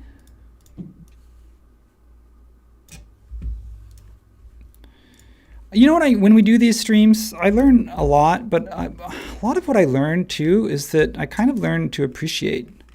I may not want to use this one because somebody didn't group. Somebody built this without groups. They built it without glass too. How do you build a window without glass? Unique window. All right. Well, I could fix that. I would just figure out where. I'm just going to cheat it, and I'm just going to put the glass in right about, I'm going to put it in there and see what happens. What I was trying to say is that like I get an appreciation for just other disciplines. Do you know what I mean? Like when I'm in my uncomfortable zone, like I am here. Oh, that didn't work. Yeah, it just kind of reminds me that like, yeah, there's a lot of specialty knowledge involved in being able to do this kind of stuff, and yeah, it's cool. It's cool to try to do it, and it's cool also just, you know, give credit where it's due to those that are actually doing, you know, really nice interior design stuff. Okay. I'm going to group that. I'm going to put that in. I'm going to set that in. That was too much work. I should have just grabbed a different window. I felt like I was committed. Maybe I made a mistake. Whoa, scale bust. Whoa. You know, that speaking of trends, so I put together a list of kind of questions to ask you specifically, but considering there are people in the audience that actually have experience in this field and in this area, one of my questions is, what trends do you think will last and which do you think are fleeting? Like, what is the balance between following trends and creating something that's more like a timeless design? That is, I don't know. That's a good question, because right before this chat, do you remember what we were talking about? Matt was online just getting us sort of set up, and he said, and he asked like, oh, I was doing some research, and do you know why that, you know, appliances and tiles and bathroom tubs and stuff from like the 40s and 50s were a very distinct color, whether that was olive green or that was bright yellow or even pink, as you've seen if you've been to grandma's house or you've done a renovation project. And I said, I don't know, Matt, why? And he said, well, it's because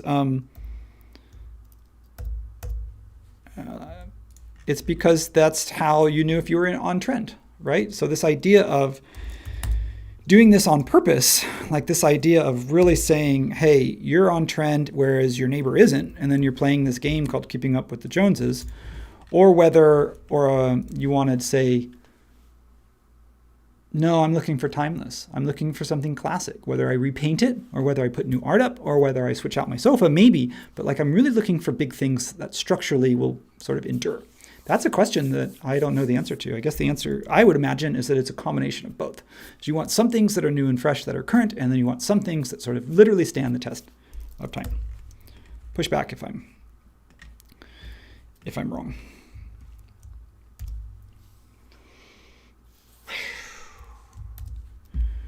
We need a person for scale. It's bugging me. Window, components, and I have my 2D people already pulled up. There we go. I just always like to have a person in there for scale. So looking at the time and looking at my list of things, again, this is not a real like detailed list. Earth tones, natural colors, natural details, bringing in organic stuff. I'm gonna play around. We're gonna look at some colors and some accessories. And I said I would do a ladder bookshelf. I want to build one more custom piece, and then I want to spend some time colorizing and accessorizing. And if we want to, you know, and if the materials and the entourage are coming from V-Ray, don't forget, we can always tap into that, because what you can get, things like reflection and transparency and light emission, that's going to be coming, you're not going to get that from your model exactly. If you know you're going to go render it, that may actually change the particular pieces and materials that you choose, instead of just knowing where your end product is when you're going to show this. Is this a mood board, you know, where you just kind of, is this just going to go to layout, for example, and you're just going to get some feedback, or is this something where, you know, we want to take this into like a rendering concept? Ooh, and shag carpet. Yeah, you know what? I think that, trends. Dude, there are some trends that I still think it's okay that they went out of fashion. You guys are some of you gonna haters out there, and when I say bell bottoms, you know, don't bring those back. I know that's clothing, but that's right in line with the that era, that shag carpeting era. I'm okay if that one didn't come back. Okay, sorry, that was a little tangent. I kind of wanted to do a coffee table. I know I'm bouncing around, but one of the trends was bringing in natural elements and organic elements. What would you call, like, if you actually took like a trunk of a tree? You know, have you seen those? Yeah, you know? yeah. I have a like, friend up in Canada that's what he does. He makes tree trunk coffee tables. They're just coffee tables literally made out of the trunk of a tree. It's simple, but very in demand for where he lives. Yeah, I mean, also you could see this doesn't have to necessarily be tree. It could be something where it's done in stone. I might come over here and take this, my wimpy little coffee table, my little one that I did. I might not use that. You know what we need is, and I didn't list it as a trend, but it's just good interior design, is, you know, we need to really, you can't just do this randomly the way I'm doing it. I'm just looking at sort of things one-off, but you really want everything to be holistic. And that's what's really cool about having an interior designer is they look at it holistically. Like when you look at the color palette, and you're like, we're going earth tones, we're going neutrals, we're pushing the wood. You figure all this stuff out by doing a mood board with some inspirational images, and you figure all that stuff out first, and then you design to that. The way I'm doing it is I'm just kind of grabbing ideas here and there, but the problem is that they may or may not work together as one big idea. So, but I'm landscape design, so I'm just going to hide it with plants. I'm just going to be putting plants everywhere, and that's my way out. All right, so back to a ladder bookshelf. So we're going to go out 12, and we're going to go down. I actually have one of these in my house, whether that's trendy or not. I like it, so I'm gonna model it. Hitting the modifier so that I can start my rectangle on the center of this line, and I'm going to go 2 inches by 1 by 2, so that I have something that's not a perfect square. Profile, you're going to notice here, kind of been relying on follow me, which is cool. Make that a component. Bring that over 3 feet. I don't know, let's go 2 foot. Depends on the size of the bookshelf you want. And then I'm going to go that same 1 inch, make that a component, paint the outside of it. So I'm painting the same wood colors, the same material. In V-Ray, there's a cool trick where you can replace a SketchUp material with the V-Ray material. So if you know you're using something like plywood or birch wood, you know, kind of finish, something really sort of Scandinavian inspired, then you may want to just make sure that you're sampling. Instead of grabbing different wood tones to represent different pieces of wood, you may want to just grab the same placeholder wood color. And then if you do use V-Ray and you want to swap it with an actual birchwood material, you can just say replace all instances. So basically wherever this color shows up becomes the V-Ray material. So if you see me sampling from myself, it's because I'm thinking in my head that might be what I do. Ooh, Transom is reminding you to save.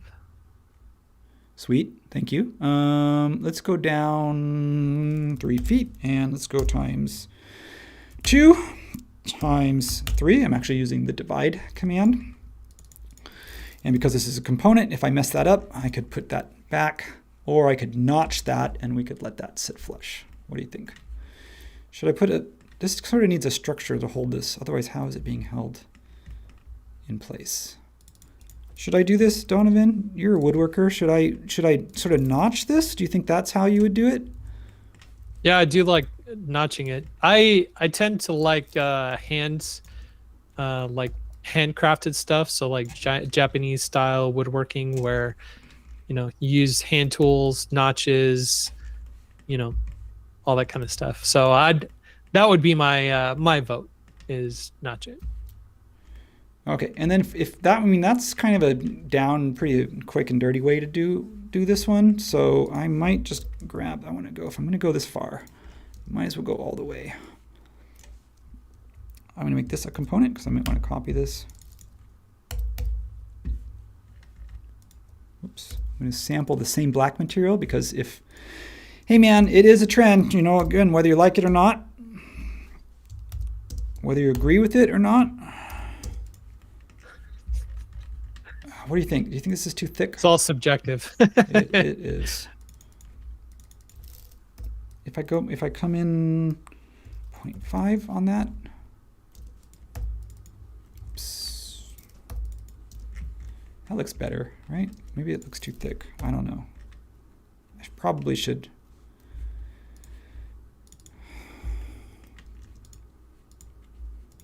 That's the problem with playing designer, is that, if you're gonna put the designer hat on, I've got my designer hat on, then you kind of want to see it. You know what I mean? You kind of got to see it through. There's no half measures. You're kind of like, it doesn't feel right. That's what a designer hat is. Something doesn't feel right. You got to fix it. That is a good definition for it. I'm guessing where that is,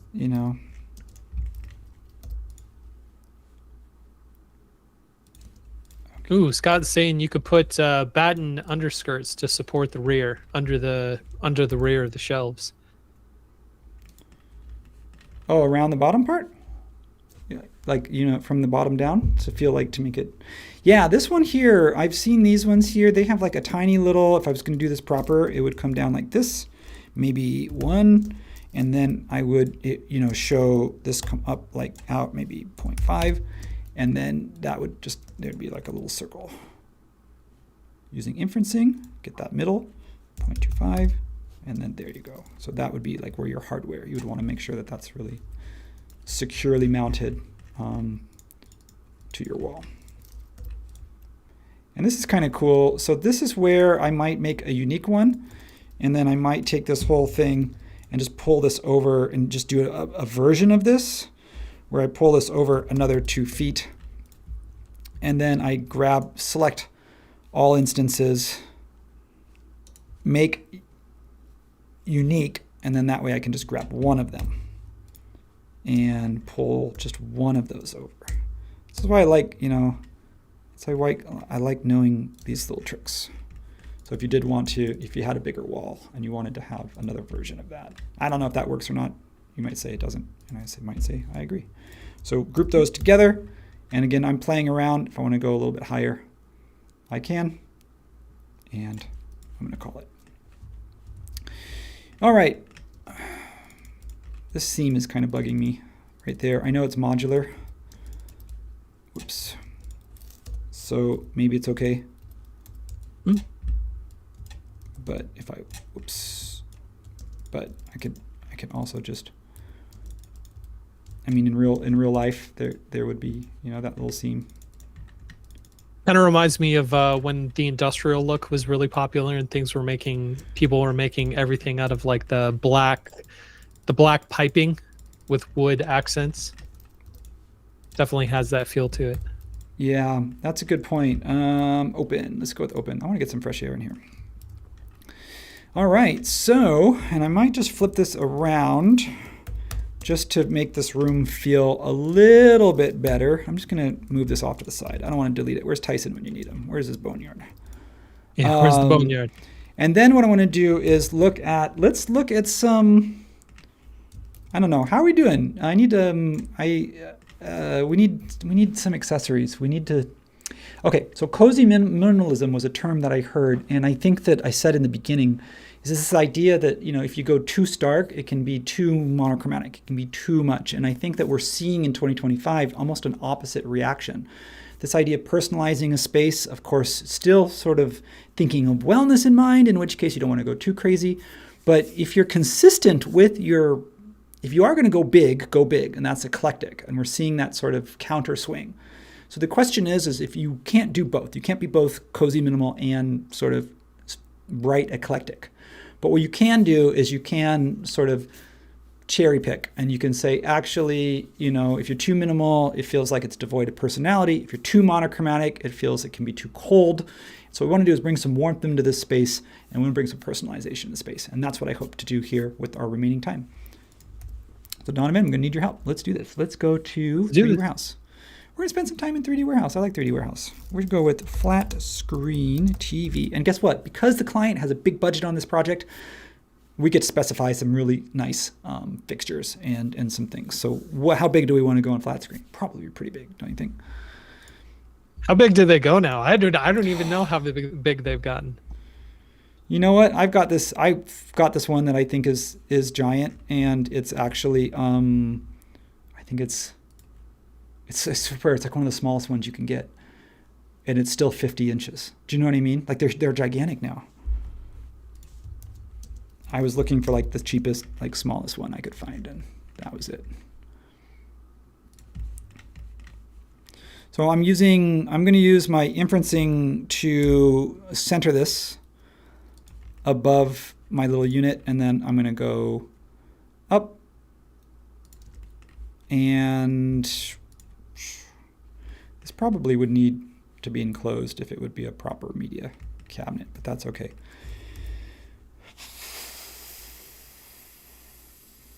Okay, let's go grab some. Okay, do we want to do color first? Do we want to look at coloring the space, or do we want to go materials, or do we want to go entourage? What do you think you would do as an interior designer?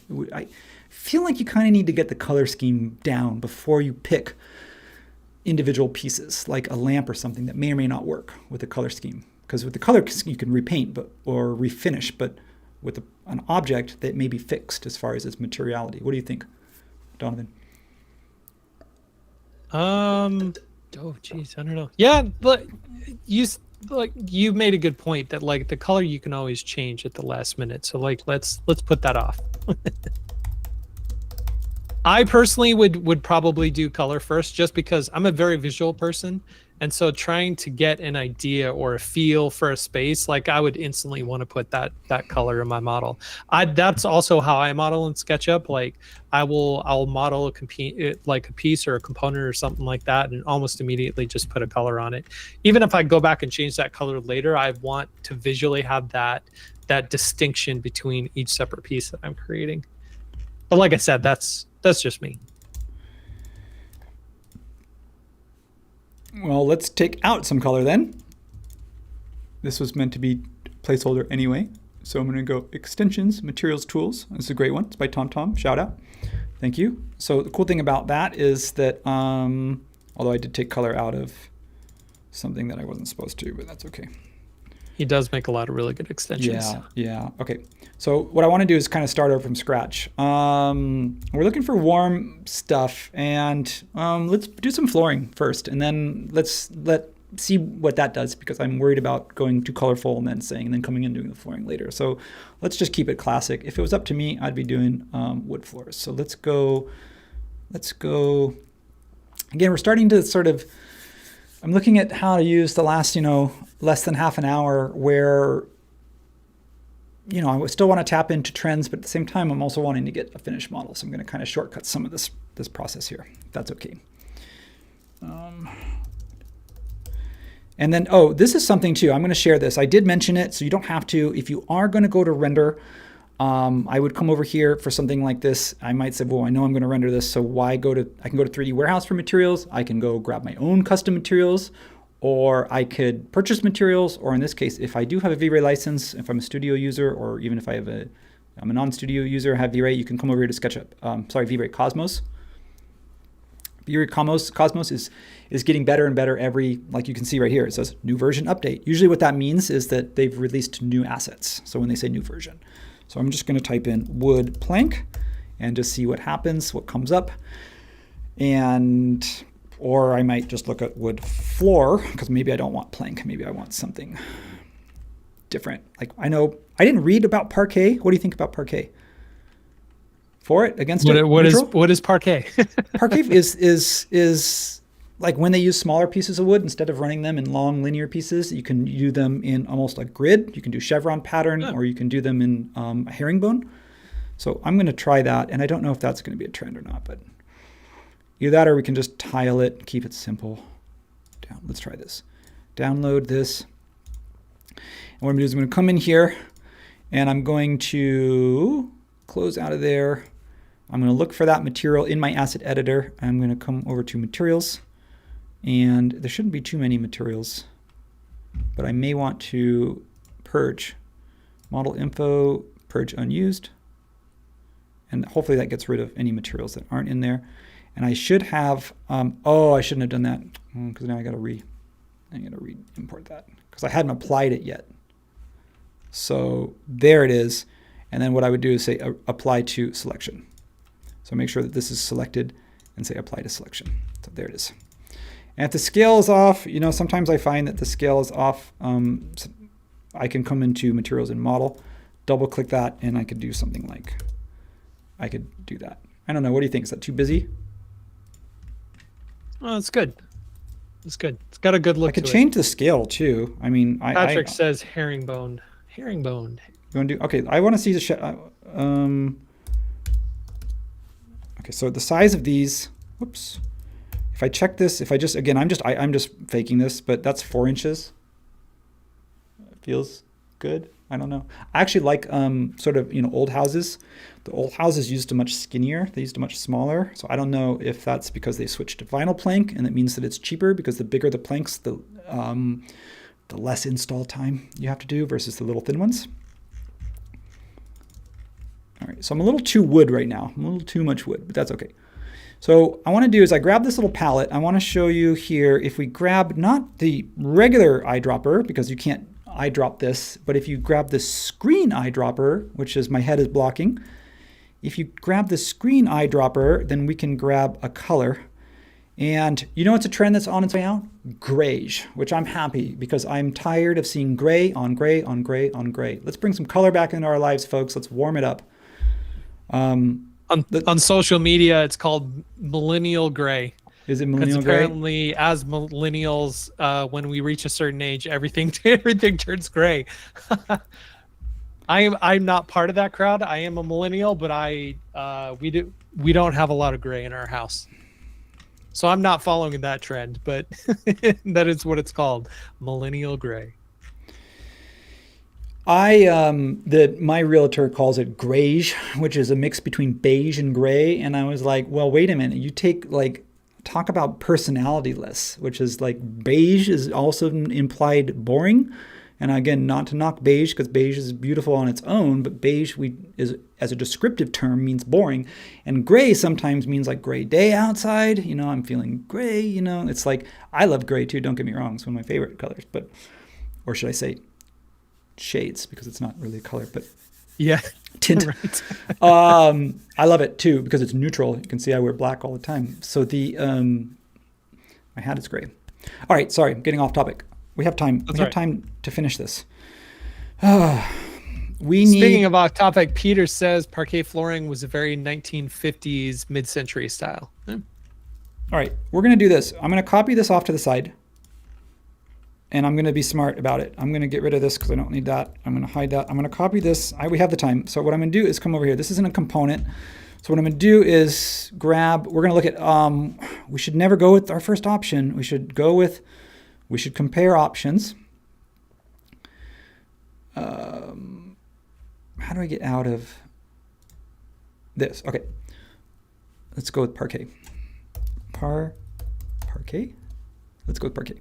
I think we should go with parquet. I think we should try it. Wow, so many options. I definitely want to avoid grayish. I'm going to do something. Oh, that's bold. I don't know. That might be too bold. Okay, let's keep it simple. KISS. Okay.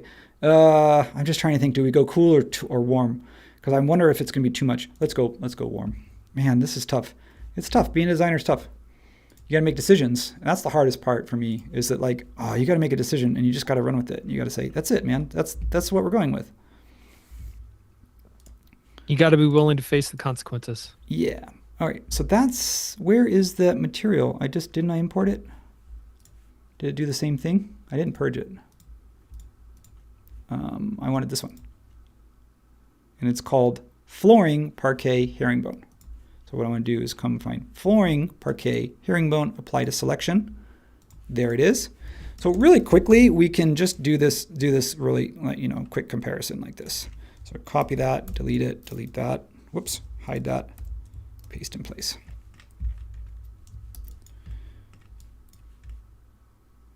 You might say it's too warm, and it might be, and that's maybe why we bring in our accents.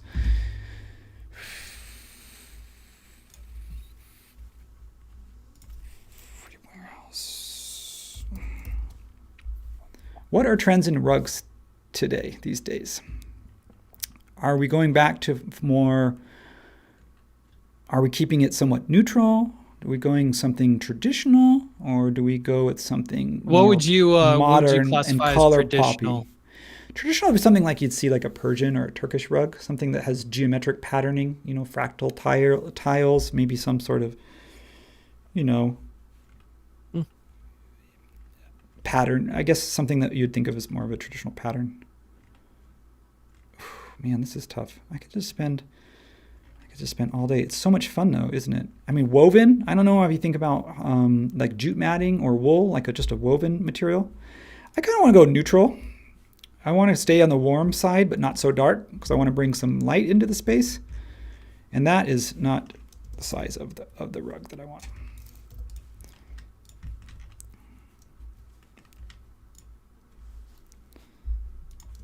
Drop GC. All right.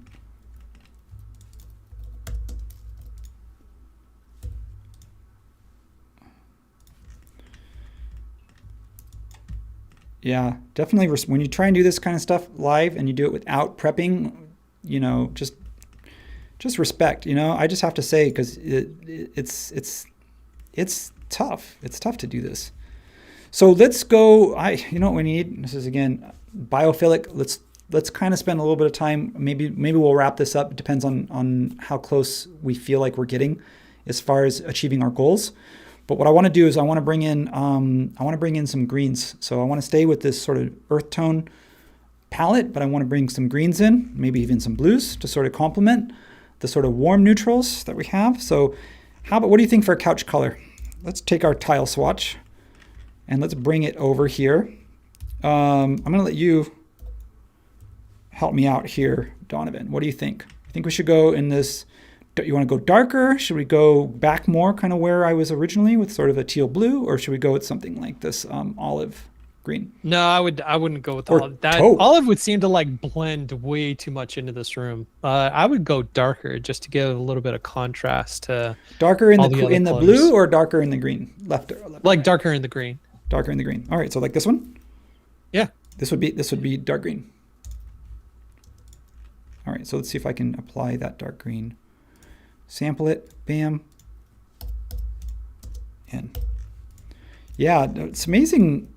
I mean, again, that was so easy. I'm just for fun. I'm just going to compare the difference, and I may have to change. You may want to change your shadow settings, because that may sort of influence how these colors read. If you're looking for 100% neutral, 100% accurate colors, if you're doing screen space, you may want to just pull while you're modeling. You may pull out the lightness and the darkness, because it becomes more about making sure the color is correct and less about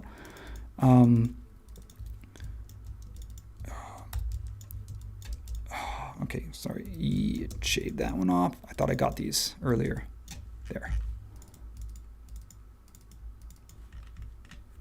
Yeah, okay. All right, so I like that. I like where you're going. So let's grab that one again. Let's just compare that to if we went with lighter. Yeah, I don't know. I think that could work, but I'm going to stick with I'm not going to question Donovan's judgment. I asked for his opinion. I'm going to use it. You asked for my opinion, not my not my judgment. I asked you for your opinion. That's right. That's not the same thing. Whether or not it's good is different. Oh my gosh, I'm having too much fun here. This is the fun part. I'm going to grab a plywood texture. I'm going to import that in. And I'm going to do this a little bit different. I'm going to swap that. I'm going to apply it to everything that was originally this sort of neutral wood, what I'm Scandinavian wood.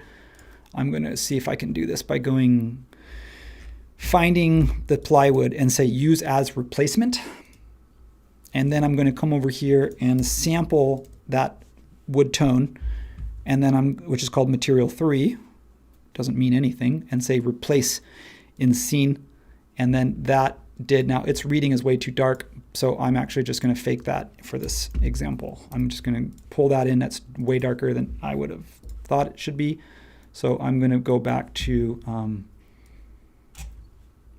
I'm going to go back to lightening that up so I get that contrast. But I don't want to lose the warmth. I just want that contrast that you would expect to see with birch plywood. All right. I'm going to make this TV bigger. If you're going to be sitting all the way back here, you're going to want a bigger television. You're going to need a bigger boat. We're going to need a bigger TV. And whether or not this becomes solid, I don't know. Okay, back to fiddle leaf figs, folks. If you remember earlier in the session, we were talking about what is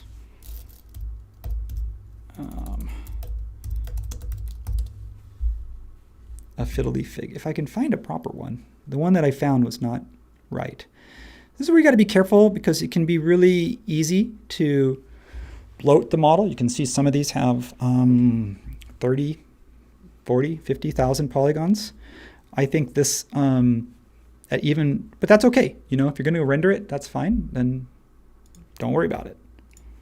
Just something to keep in mind. That is, yeah, that's the one thing about organic models is that polygon count can get up there. I'm going to hide the edges. I'm not sure that this is the right one for me. I could try hiding. If it's a plant, you could hide the edges. I'm not sold on this one, so I'm going to go back. Actually, you know what I'm going to do is just... Rico says Battleship Gray on woodwork and Magnolia emulsion on the walls. That's what we do in the UK government and public buildings. And you can't beat it. All right.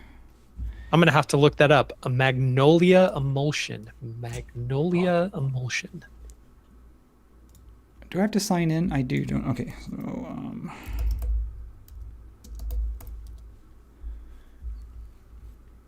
Ficus Benjamin, a banyan tree, banyan ficus. Oh man. All right. So this is where I could spend a lot of time as well because I don't know. The plants are really important. You want to get it right. So what you may want to do is just download. What I don't like, I'm going to. All right, I'm kind of committed at this point. No, I'm not. No, I'm not. I'm not committed. It's never too late to solve this problem. 3D warehouse. Okay, I didn't want to take the effort to sign in. I'm already signed in on this browser, so we're going to try this right. We're going to try this one more time. I don't want to give up.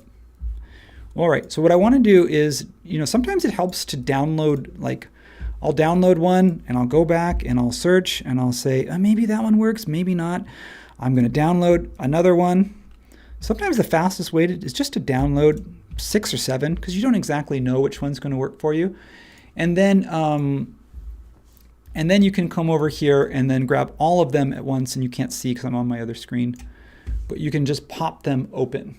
And I think that's faster than going back to 3D Warehouse and browsing one and browsing one and browsing one and then finding, no, that's not right. I don't like that. So in this case, I could say, what about that one? Is that one okay? That one is rendered in V-Ray. So that's what it would look like rendered. And then this one here, a little dark, but that one actually is a very nice ficus leaf. So we're going to probably see if we can find a better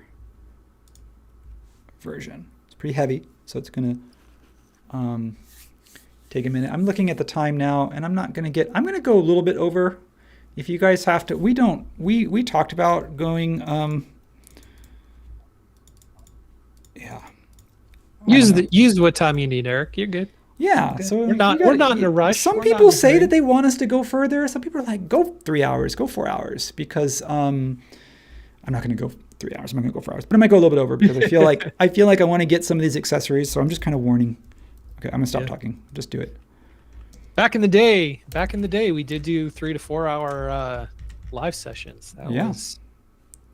There's a lot you can get done in that amount of time, but it's pretty long. It's a long amount of time.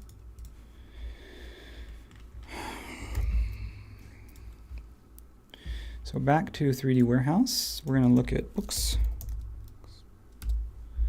Books ought to be pretty easy. This is like, if you can find one like this, that has books already placed in a shelf, that might be the easiest way to do it. You can just, again, whether I want to open that or not.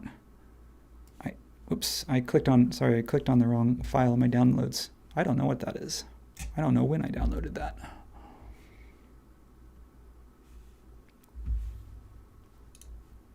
Options, remove from dock. Okay. Oh, I like these books. These are cute.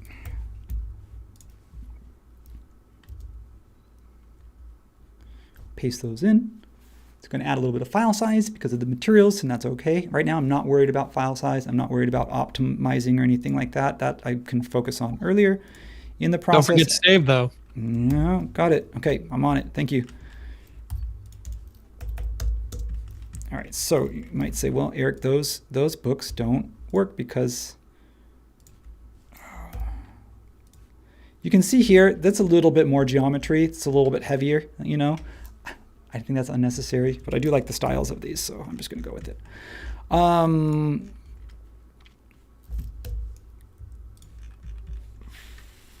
I think it works better for this bookshelf than it does for my other one.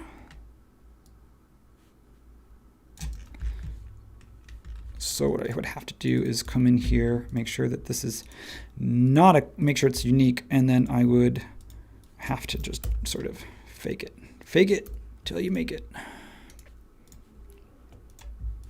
Also, I don't have to put all books on these. I'm putting books, but the reality is I actually want to have space for other things.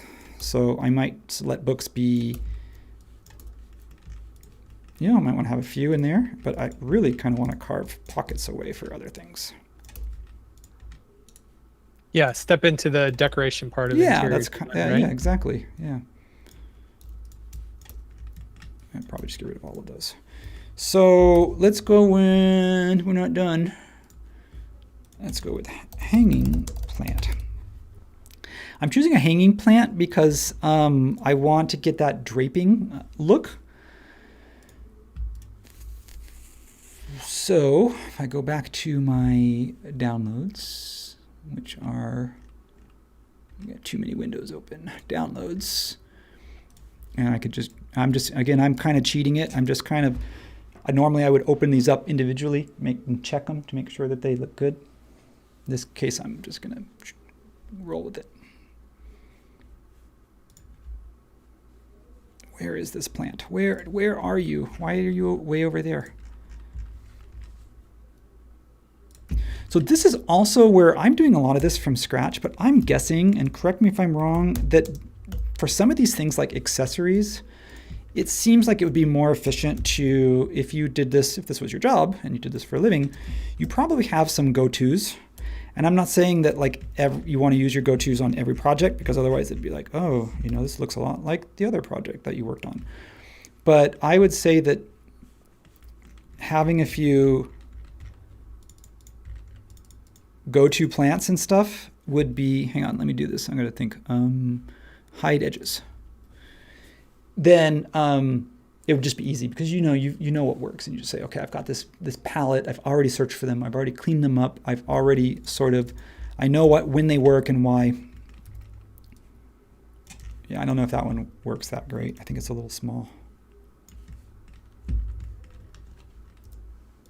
Feature request for devs, if you're listening.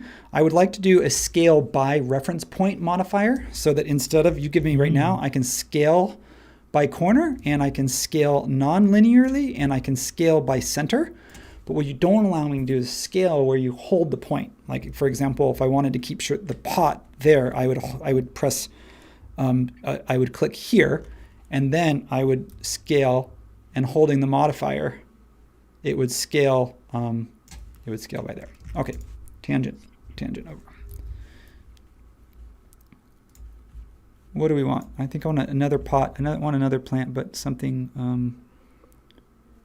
Yeah, I got to look at some of these. Some of these are, when you add the plants, this is where things get kind of tricky. 178,000 polygons. Just got to look at it. Just got to make sure that's okay. 17,000. That's a lot better.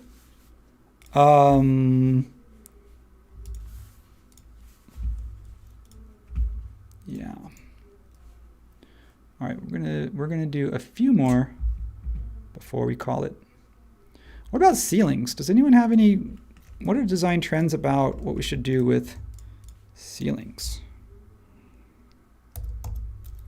Recessed lighting, but that's that's not really something to put in the model like this. Push this up against the wall.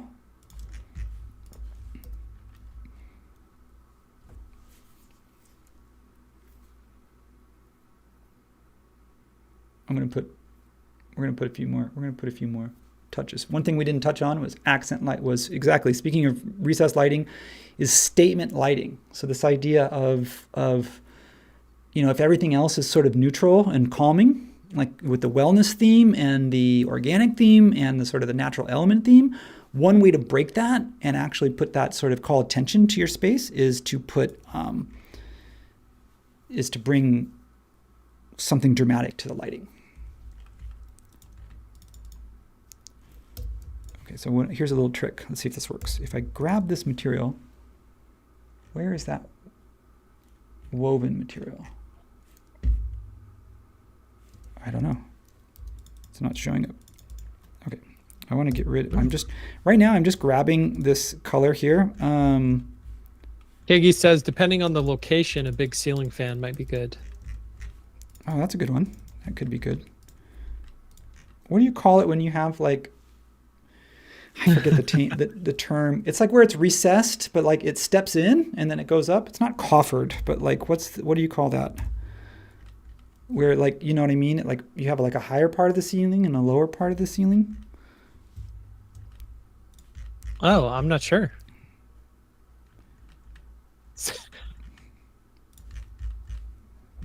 All right, so it might be quicker if I just pop materials out for just a second, just because, when you're dealing with these plants.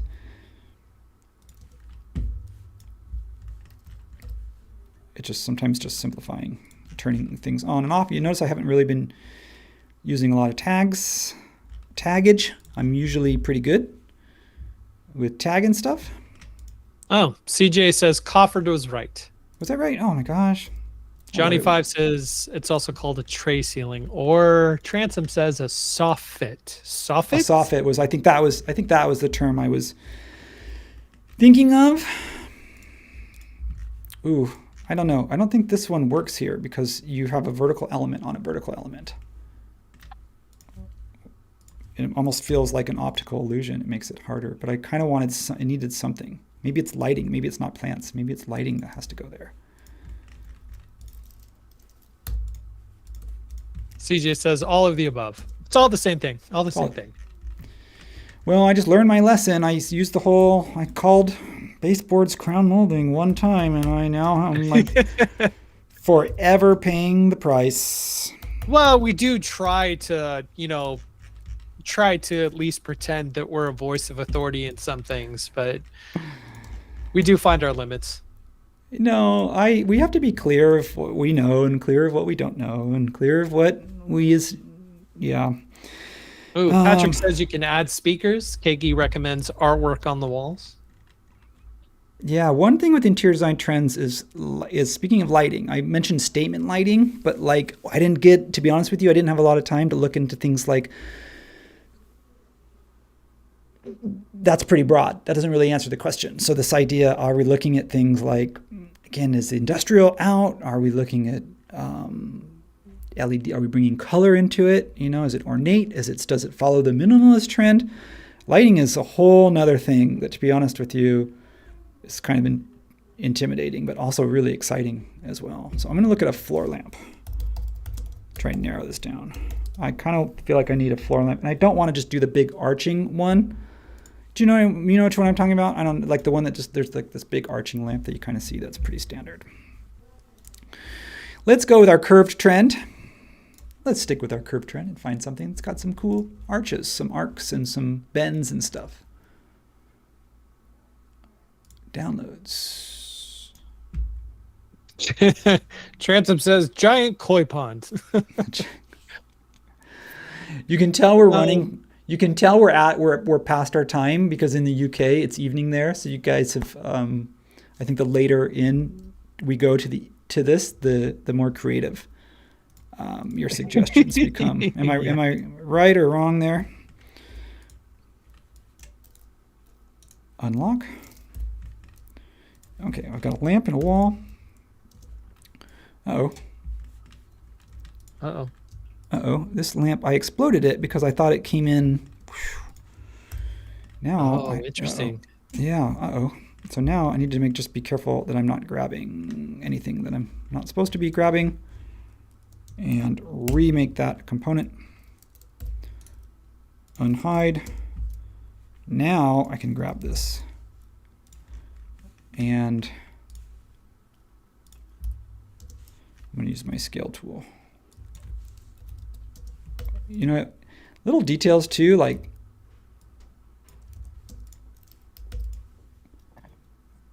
little details like having like wall sockets, you know, like having outlets, you know, again, the ceiling fan. I think we're not going to get there today. We're getting pretty close, but I think that is just another way to, yeah, just bring it all together. 180. All right. I wanted to do more with indoor-outdoor living. I wanted to do more with materials. Man, I always do this to myself. I always go, it's all right. You know, the beauty of this I wanted is to the do fact more that with we art. could come back to it. That's right. So Matt did one. Speaking of which, the other day, Matt did 25 exercises so he was trying to do 50, and he realized that he couldn't get to 50. He, because, you know, they're little quick exercises, but still, you know, you have to put a lot of thought behind them. And so it actually took him, he broke it into 2 sessions, and he did 25 in one and 25 in another, and it was really well received. So I love that. And I love the idea that if this is something that you all want to see more of, and if we're on the right track here, if we've sort of scratched maybe the surface of something even cooler, then I would love to know. We're going to put a soffit in our ceiling. We're going to push this up. You know, we're going full, we're going to go lighter on the ceiling. And then we're going to call it. Okay, how do we do a lighter version of that? There we go. Some of you are probably cringing and being like, no, you proper interior designers out there. No, that's not, we would never, no, we don't paint the trim, Eric. All right.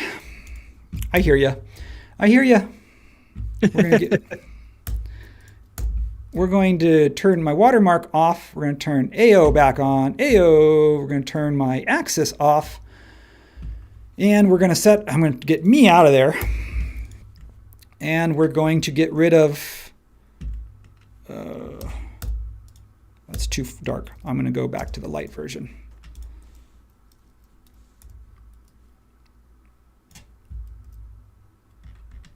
We're so close, folks. For those that have stuck around the extra 9 minutes, I'm going to make it worth your while. Yeah. I'm going to make it worth your while. We're doing this. We are doing it. We are so close.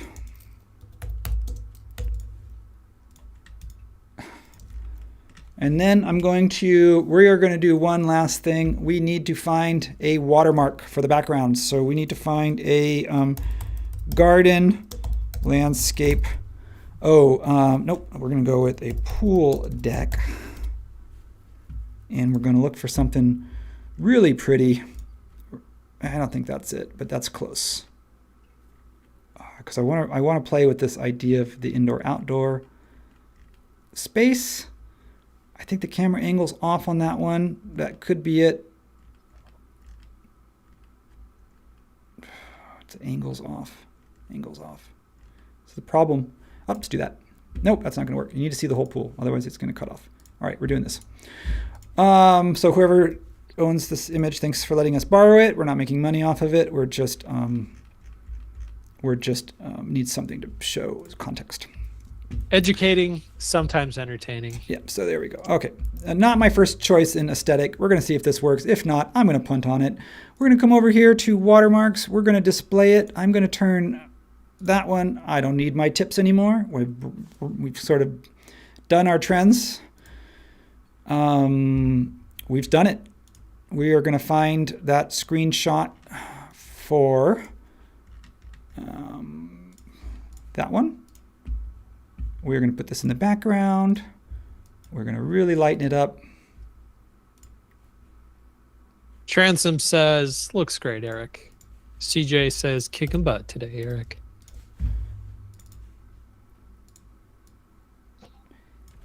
Well, I'm just wanting to do our interior design group. I feel like we don't, to be honest with you. I want to make sure that everyone feels the love in the SketchUp community. And I just felt like it was time, it was time to go indoors. Even maybe it's because it's hot out there and the air conditioning, it's kind of nice and cool. Fall's almost here. Right, as I'm like, all right, let's go with, I'm just going to make this room slightly bigger, and then because I want to catch a camera angle. And so again, maybe I wouldn't separate these groups. I just want to catch this camera angle, and we're going to see if we did this. Well, the AO, man, yeah, it's looking pretty slick. That almost looks like I'm using V-Ray, and I'm not. Okay. Camera 2-point perspective. And now we can go into the watermark. And now what we have to do is we have to go to positioned. And then because we know where our camera angle is, we can play with the scale until we get the scale. Just like Goldilocks. Until we get it just right. And I think that's it. Donovan, thanks for co-hosting with me. Everyone, a few minutes after, thanks for riding it out. I think we, man, I don't know about you, but I learned a lot today. And I think, isn't that why we do this? So that I can learn something new?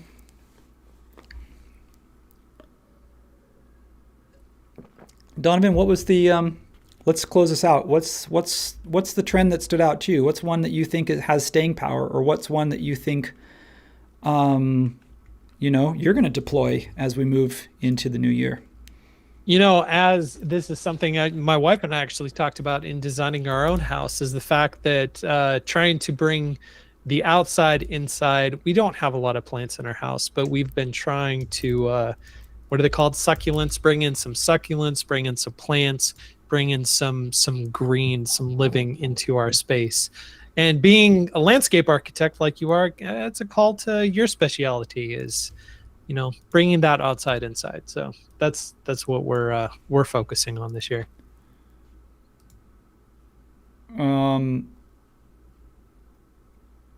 I just screwed that all up. I wanted to open the doors. Yes, thank you. Okay, well, what I'm going to do now, I got to do that. Now I got to do that all over again. Okay, we are closing it out. We are done. I did not save. Okay, there it is. I did save that style. That was a close one. Thought I messed everything up. All right, on that note, you'll notice I've got some floating books. You'll notice that it's not perfect, but you know what? It is a live stream, and that is what we do. See what I did there? I opened the doors because I'm ready. Yep. It's Friday, folks. It's pool time. Let's call it. I'm going to say yet again, thanks everybody for watching, for tuning in, for supporting me, for closing those little gaps that I have in my experience. And I can't wait to do this again. One last announcement. We do have a competition that's closing next week. It's an art gallery competition for Basecamp. I don't have the website up, but if you go to our 3D Basecamp website, it's for you to submit your work. So if you're an interior designer and you've done some cool stuff, whether that's mood boards or layout pages or renderings, get showcased, get credit for all your cool work. Do that. It's going to go up in our art gallery. Everyone's going to have a chance to see your work. That's it. And That's just to piggyback off that, the time is quickly approaching. We had a couple people in the comments saying that they're going. Can't wait to see everybody. Dimensions is coming up in a month and a half. We're going to be in Vegas with dimensions, with Basecamp. Come see us in person. We would love to hang out with you. It's going to be a great experience. Yep. So it's not too late to get. We'll be selling tickets probably until we either sell out or until up until a certain point, and then they'll close it. But for the most part, there's still plenty of time. Definitely, I would love to. I'll be there. Donovan will be there. Come out and say hi. And yeah, I'm going to leave you there. Who's modeling next week? Is it Matt? Is it Aaron? I don't know. I forgot to ask. Someone's going to be modeling next Friday, and it's going to be either cool. way. We'll be here, and we hope you'll be here. All right. Well, thanks everybody. I'm ready to listen to some music. I'm ready to call it. So let's go. Let's take off.